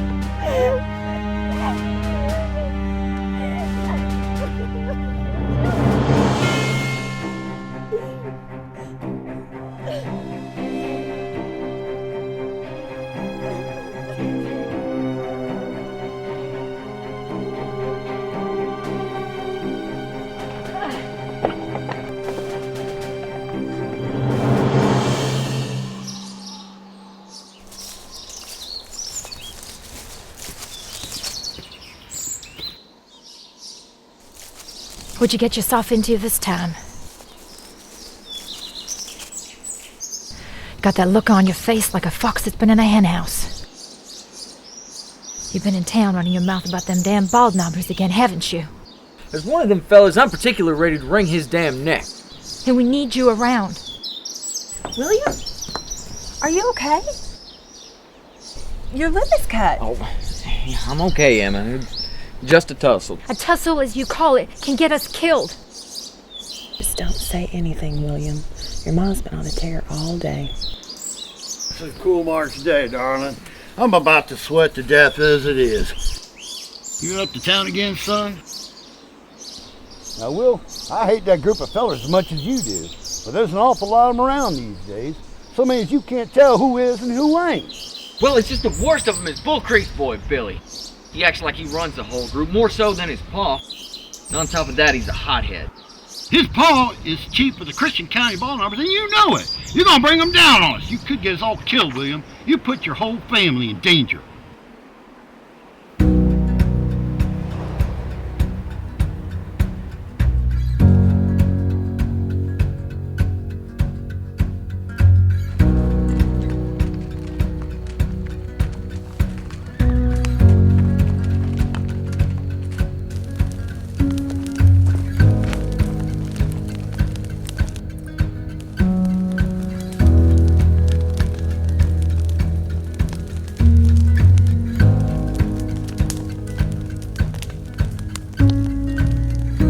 Since it's a bit cold tonight, I won't keep you all very long.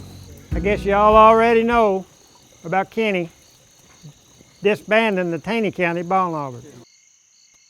They can crawl back under their covers if they want to. But we still got work to do here in Christian County. Am I right, boys? That's right. There was a time I'd agreed with you men. I'm not so sure anymore. We've done a good job cleaning up this county. You see, the state's done sent a militia man down to see Kenny. They were going to bring soldiers in if they didn't disband. You know what? Let them bring their damn soldiers, Pa. Now, I'm for all doing what's right, but when it comes to staring down the barrel of a gun, just for doing what's right in my county, there's just too much at stake. Look, we're doing good here in Christian County. And we have right on our side. That's right. We've done all we can do. If we continue, we're going to regret it. We were bringing good to Christian County. And now what are we supposed to do? Just turn tail and run? No, I don't hide and I don't run anymore, Pa. We ain't gonna stand by and just let it fall back to the pigs, are we? I ain't ready to go to jail. And if the Taney County BALDKNOBBERs have disbanded with the numbers that they had, what chance do we stand? I agree with you, Joe. And Bull Creek Walker is right. Now, we have done what was necessary, and I believe all with the Lord on our side. So, gentlemen, it's time to hang up our hats. It's getting colder. Let's go home. We'll not speak the Christian County BALDKNOBBERs again.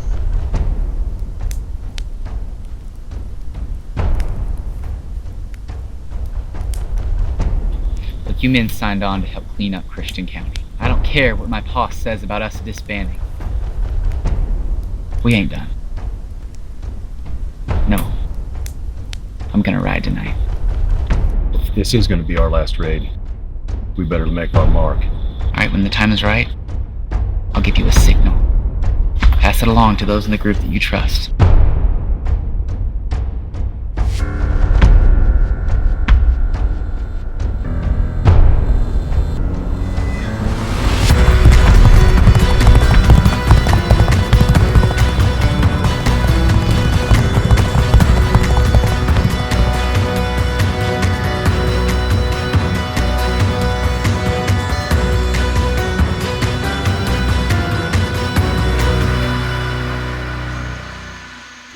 Now, Wiley, you and Bill go round back to that door there. When I give the signal, kick it down and make your move. Me and the boys will come through the front. Oh, Wiley, leave William Edens for me.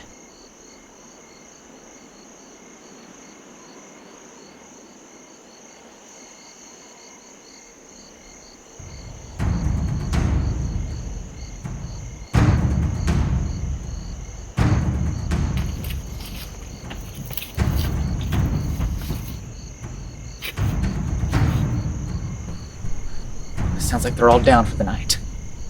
Now this could be our last raid, boys. Let's make it count. Oh, Billy. This is a bad idea. For God's sake, they got women and children in there. They brought it on themselves, John. Enough talk, now let's do it.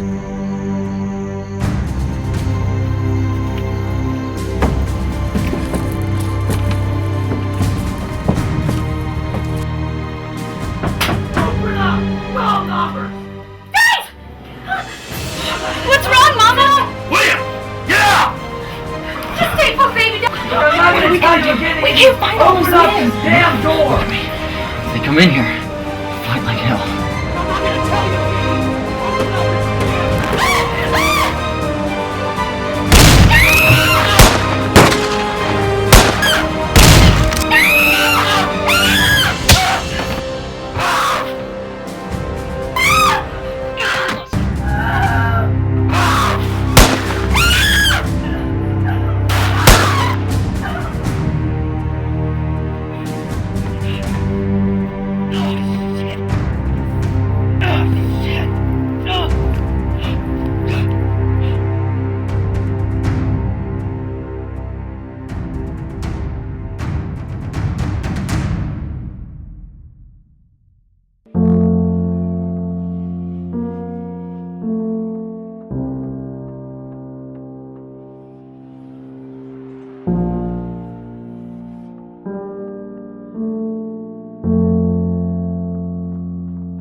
Emma, it's George.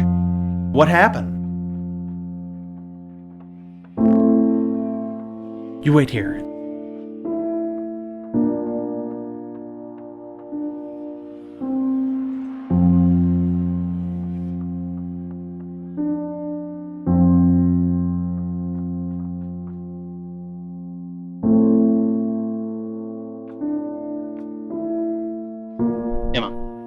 Emma, I'm going to take you inside. I need to go to town for help.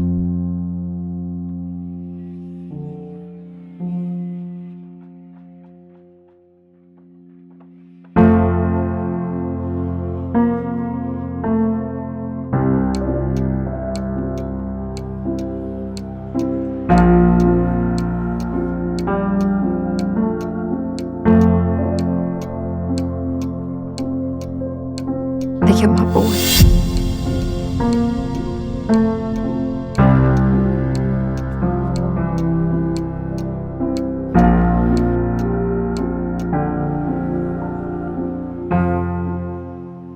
Morning of March 12, 1887, was a grisly scene at the Edens cabin.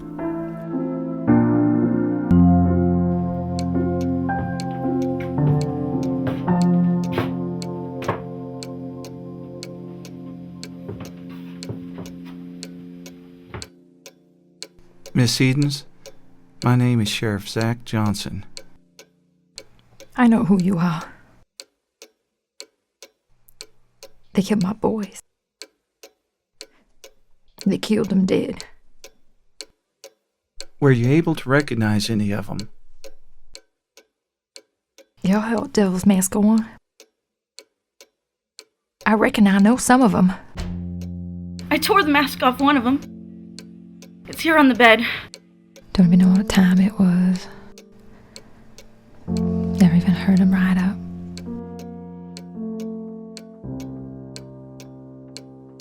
I heard a voice holler. Get out here, Edens. So, I woke up James.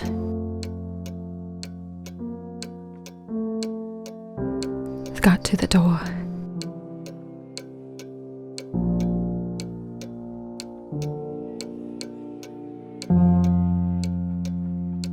They shot my husband in the head.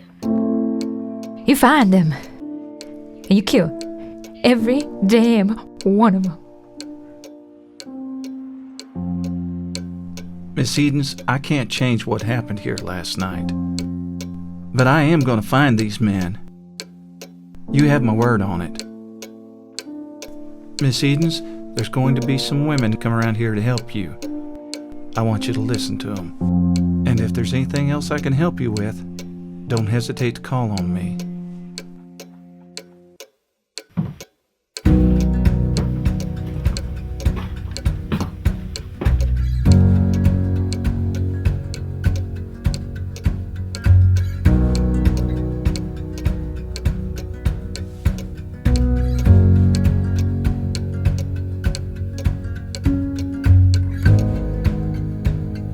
The sheriff quickly arrested 6 ball-knobbers, one of them being Joe Inman, who gave a full confession, naming everyone he knew who had been a part of that horrible evening. Sheriff Johnson used that information to capture almost all of the ball-knobbers who had taken part in the killings. Within a week, Sheriff Johnson had 25 ball-knobbers incarcerated, including the leader, Bull Creek Dave Walker.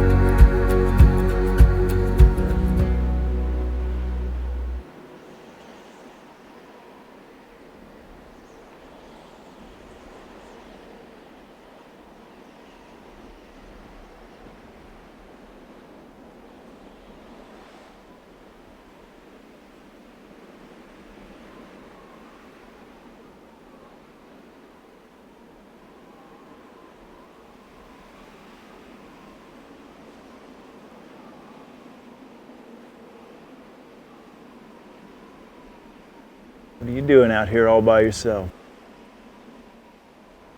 Nothing much. Just getting some air. Thinking. The look of things, you're thinking pretty hard. I'm gonna leave you alone for a while? No, it's okay.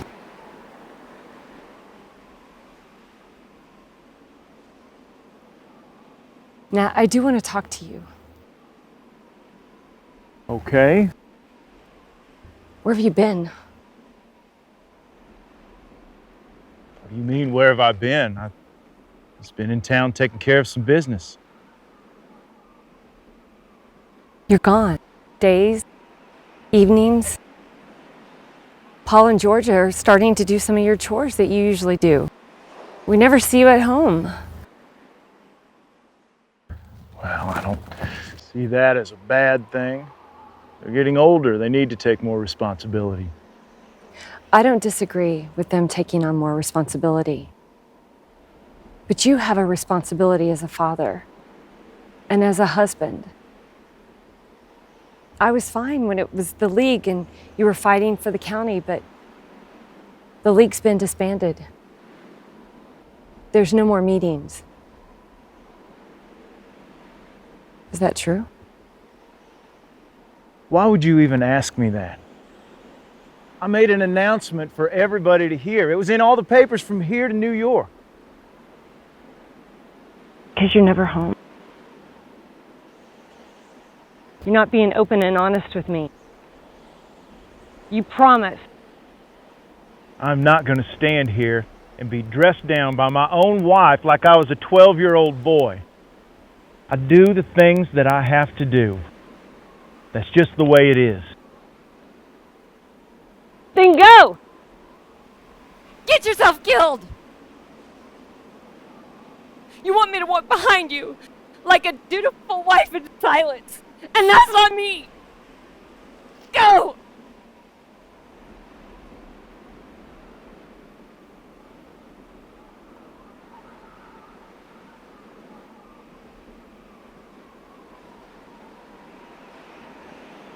I'm sorry, Maggie.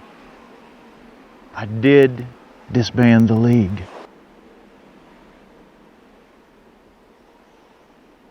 It's not as simple as just signing a piece of paper.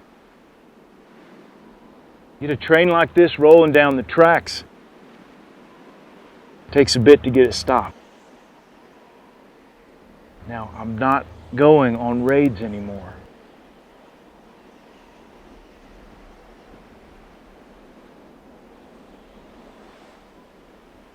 The judge approached me a couple weeks ago. that's handling the S.B. Berry store.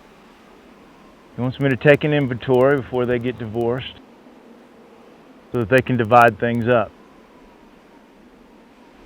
Thought about it. I think I'm going to buy it. Farming at our age, it's hard work. I should be done with the inventory in a couple of weeks maybe. What happened to us making our decisions together? For once in our marriage, I'm so disappointed in you. I'm disappointed that you shut your family out. I love you more than you could ever know. Because of that, I've held back some things that I shouldn't have to protect you. I spent a lot of years on my own just taking care of me. And to protect you and the children, I've built this wall around you. The mistake is that in building that wall, I put myself on the outside. And that was wrong.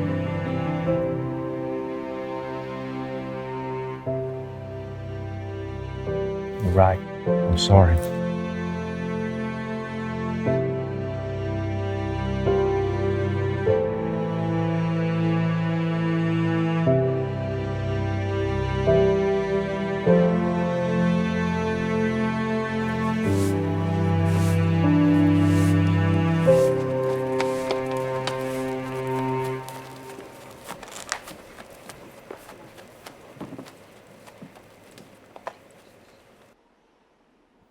I notice you cradling that rifle just about as fondly as your last lady friend.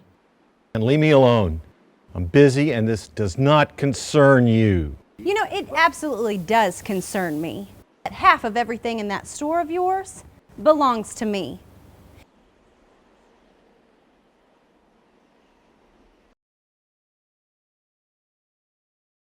Paul, you're gonna eat me out of licorice over there.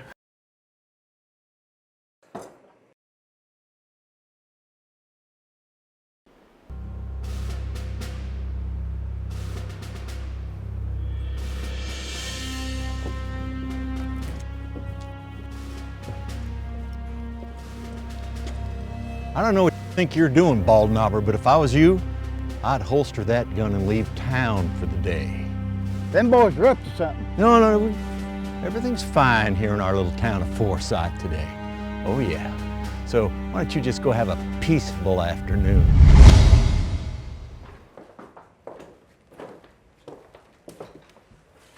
What the hell are you two doing in here?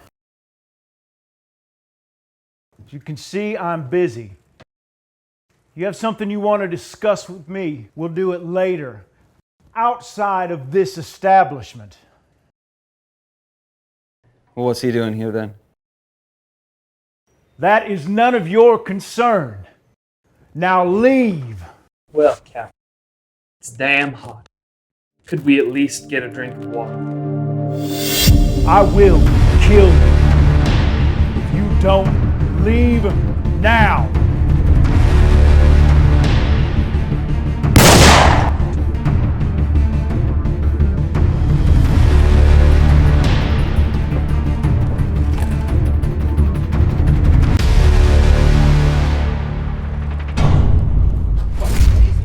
Where's shots coming from? Out of my way. I've just killed Nat Kinney in self-defense. I peacefully surrender myself to the authorities of this county.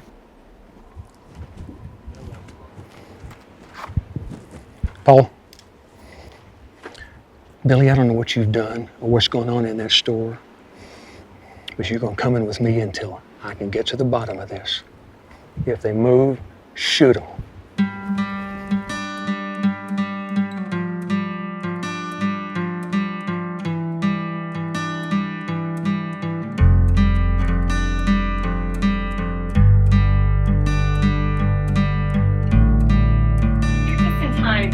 Children and I just make the best oatmeal cookies you'll ever taste. Bethy, What's wrong? Maggie, we need to talk. What's wrong, Albert? I'm so sorry. I'm so sorry. What did Beth just say? Nathaniel was killed in town about an hour ago. Yeah, well, no, he's at the Mercantile. He was just here this morning, and he can take care of himself, and he's... I'm sorry, he's gone. Maggie, he was at the store when he was killed. He's gone. I'm sorry. No! What happened? No! What are we gonna do? What? Nathaniel! Mama? Hey, Georgia, you want to help your mama? Do something for me. Just going upstairs. She'll come see you soon, okay? Help us to help your mom. Just run upstairs. Did Nathaniel suffer? No, dear, he didn't suffer.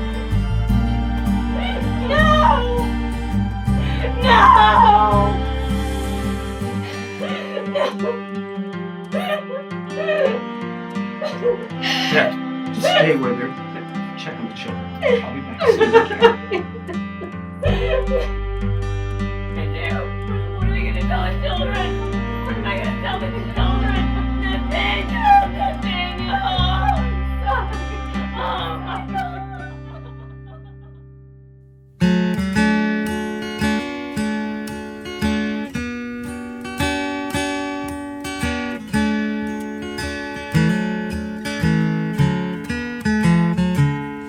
My lady sun is sinking fast. My race is nearly run. My strongest trials now are past. My triumph is begun. Oh, come, angel band, come and round me stand. Oh, bear me away on your snowy wings to my immortal home. Oh, bear me away on your snowy wings to my immortal home. I'm almost gained my heavenly home. My spirit loudly sings the holy ones. Behold, they come. I hear the sound of wings. Oh, come, angel band, come and around me stand. Oh, bear me away on your snowy wings to my immortal home.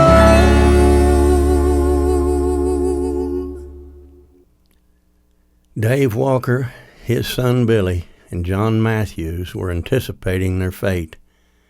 May 10th, 1889 was the day set by the state for them to hang.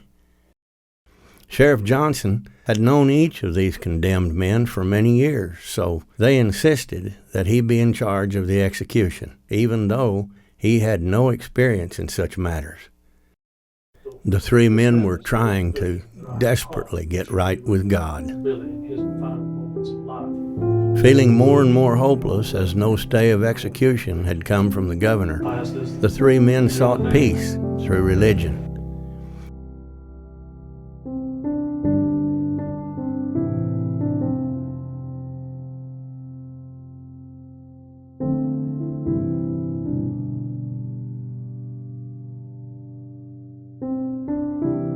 I've prayed for forgiveness, hoping that you could find a way that I could be baptized. Billy, I can't take you to the river. But I'll tell you what I can do. I can bring in a wash tub and we can fill it full of water. Appreciate it, Sheriff. I really do.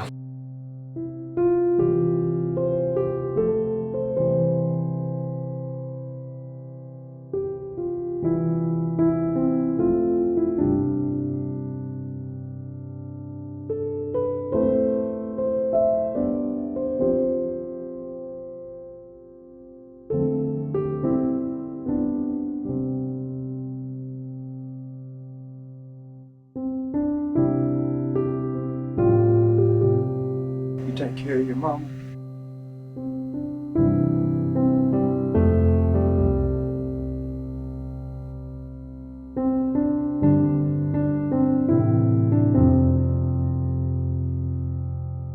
I love you. Oh, Billy. This can't be happening. You can't leave me.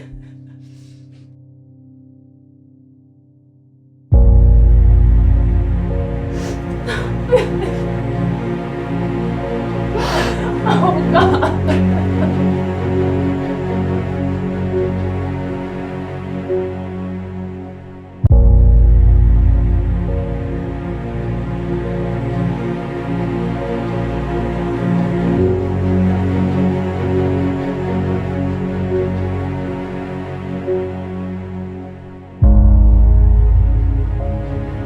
They're bringing them in!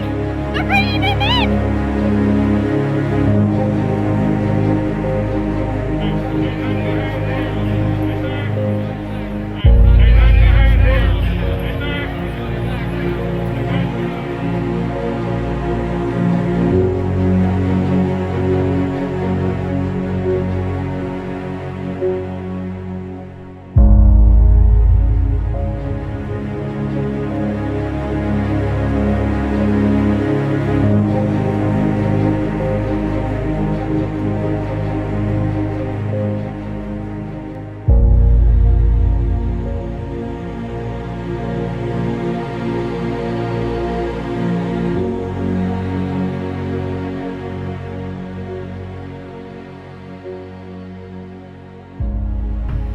They're gonna do it, Pa. They've got black hoods on. Emma, come away from the things. You don't need to see this. Then why are we here? They killed my husband and your son.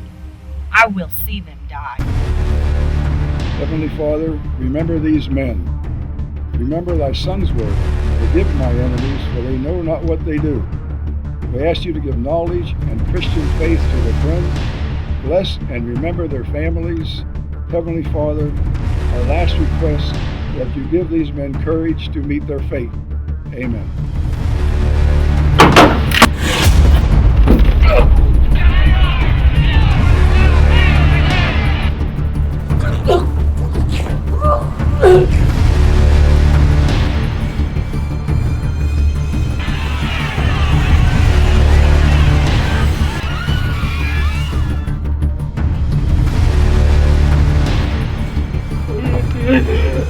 Hold him!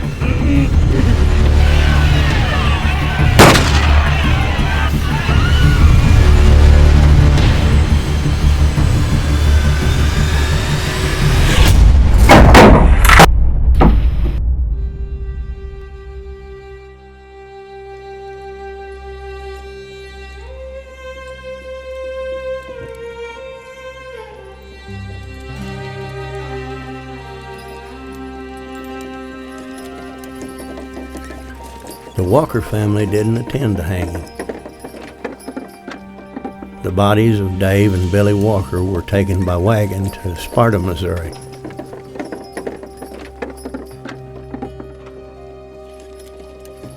It was said that when they were getting ready for the burial and they removed the blankets from the bodies, Billy Walker appeared as if he was just peacefully sleeping. The same could not be said for his father, Dave Walker.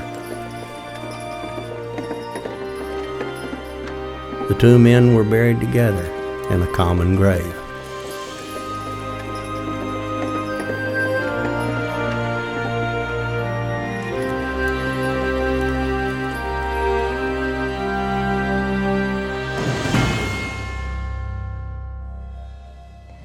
Gentlemen, thank you for coming. Maggie, this here is Ed Funk, the man I was telling you about. He's here to help you out with what you're looking for. Miss Kenny? Thank you, sir. Mr. Funk, would you like some coffee? That'd be nice, ma'am.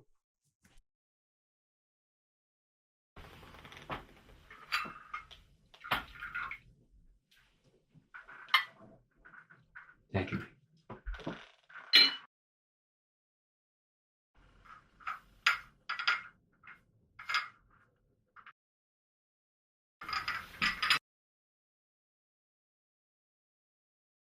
Mr. Funk, Galba tells me you're good with a gun. Yes, ma'am, I am. I've been doing this a long time. If I wasn't any good, I'd be the one 6 feet under right now. Mr. Funk, I'll get right to the point. My husband was murdered, and I want the man who killed him dead.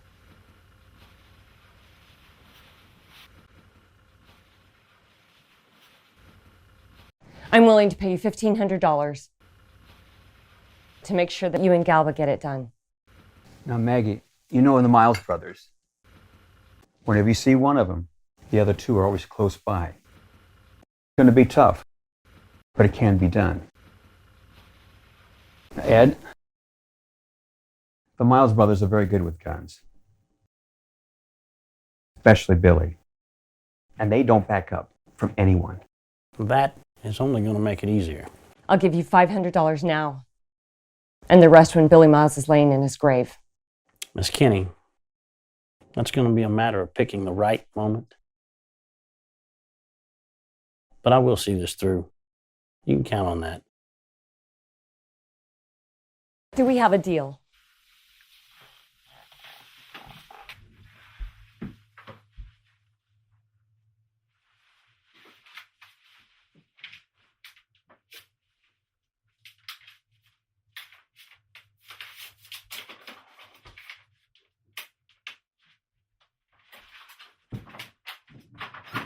Galba?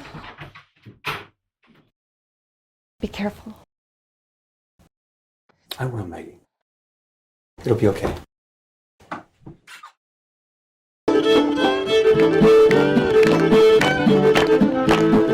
On July 4th, 1889, the little village of Kirbyville, Missouri, was having its annual 4th of July picnic. The community had always looked forward to this event with all the good food and games.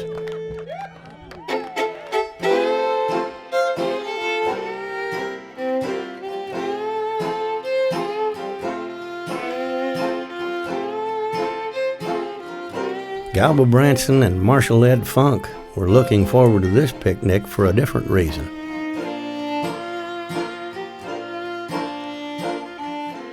They had heard that Billy Miles would be attending, and they had a big surprise for Billy Miles.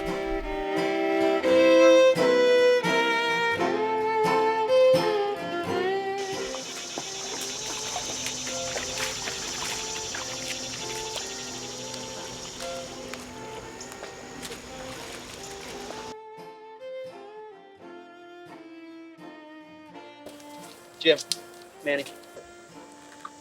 There was an awful lot of baldknobbers here at this picnic.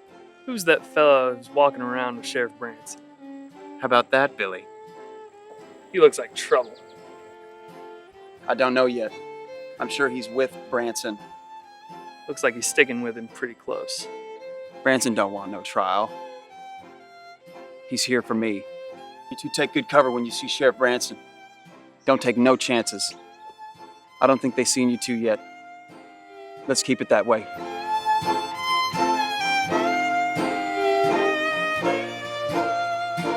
Mrs. McClary, mind if young John here held our horses while me and my brothers get a drink and rest the spell?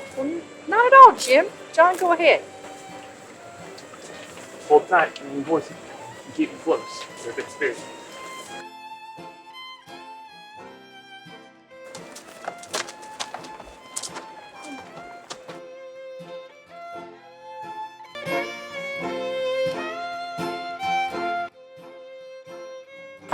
Mr. Miles. Do you want some water? Oh, thank you, Rosetta. It's very nice of you.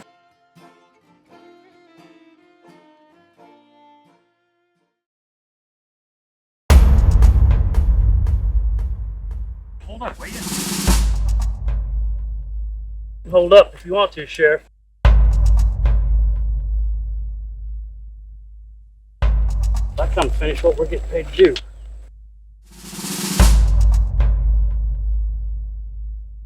We stick together, remember?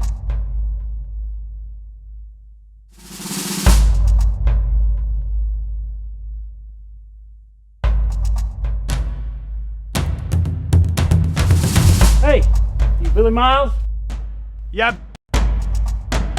You got a gun on you, Billy Miles? Sure you want to do this? Answer the question. I got a gun.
I miss you so much, Nathaniel.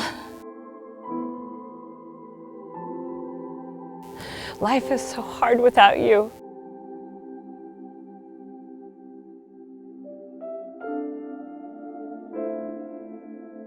It's hard to even take a breath or another step.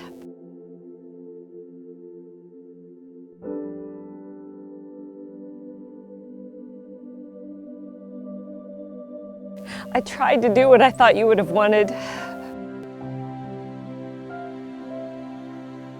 You didn't deserve to die.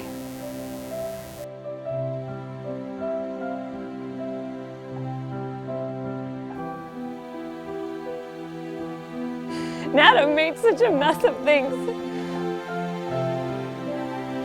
It's all my fault.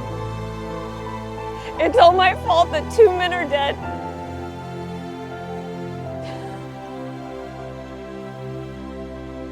And Elizabeth Branson, my best friend,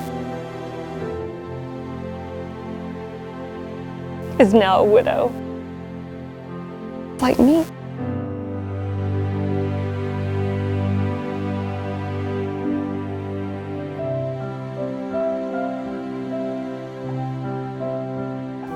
I know I have to be strong for the children.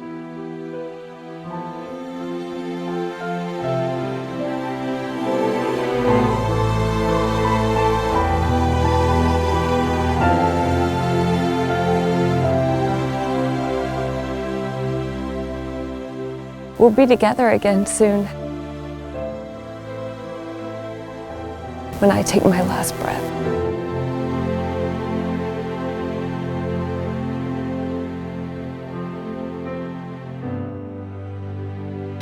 Rest, my love.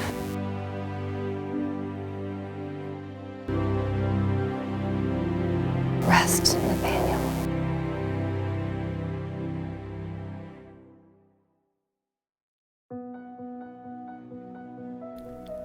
It's been some time now since Nat Kenny was laid to rest, and there seems to finally be a sense of peace settling over southwest Missouri.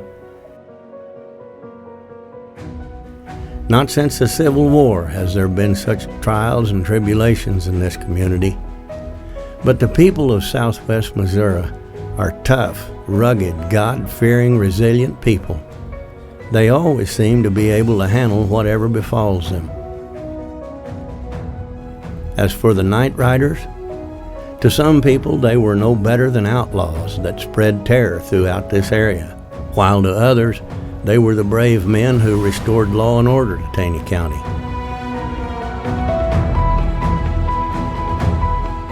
But however you choose to look at it, it will be recorded in Missouri's history that in the 1880s in southwest Missouri, there was a group of men that struck fear in the hearts of those who chose to break the law. They were known as the BALDKNOBBERs.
My lady sun is sinking fast. My race is nearly run. My strongest trials now are past. My triumph is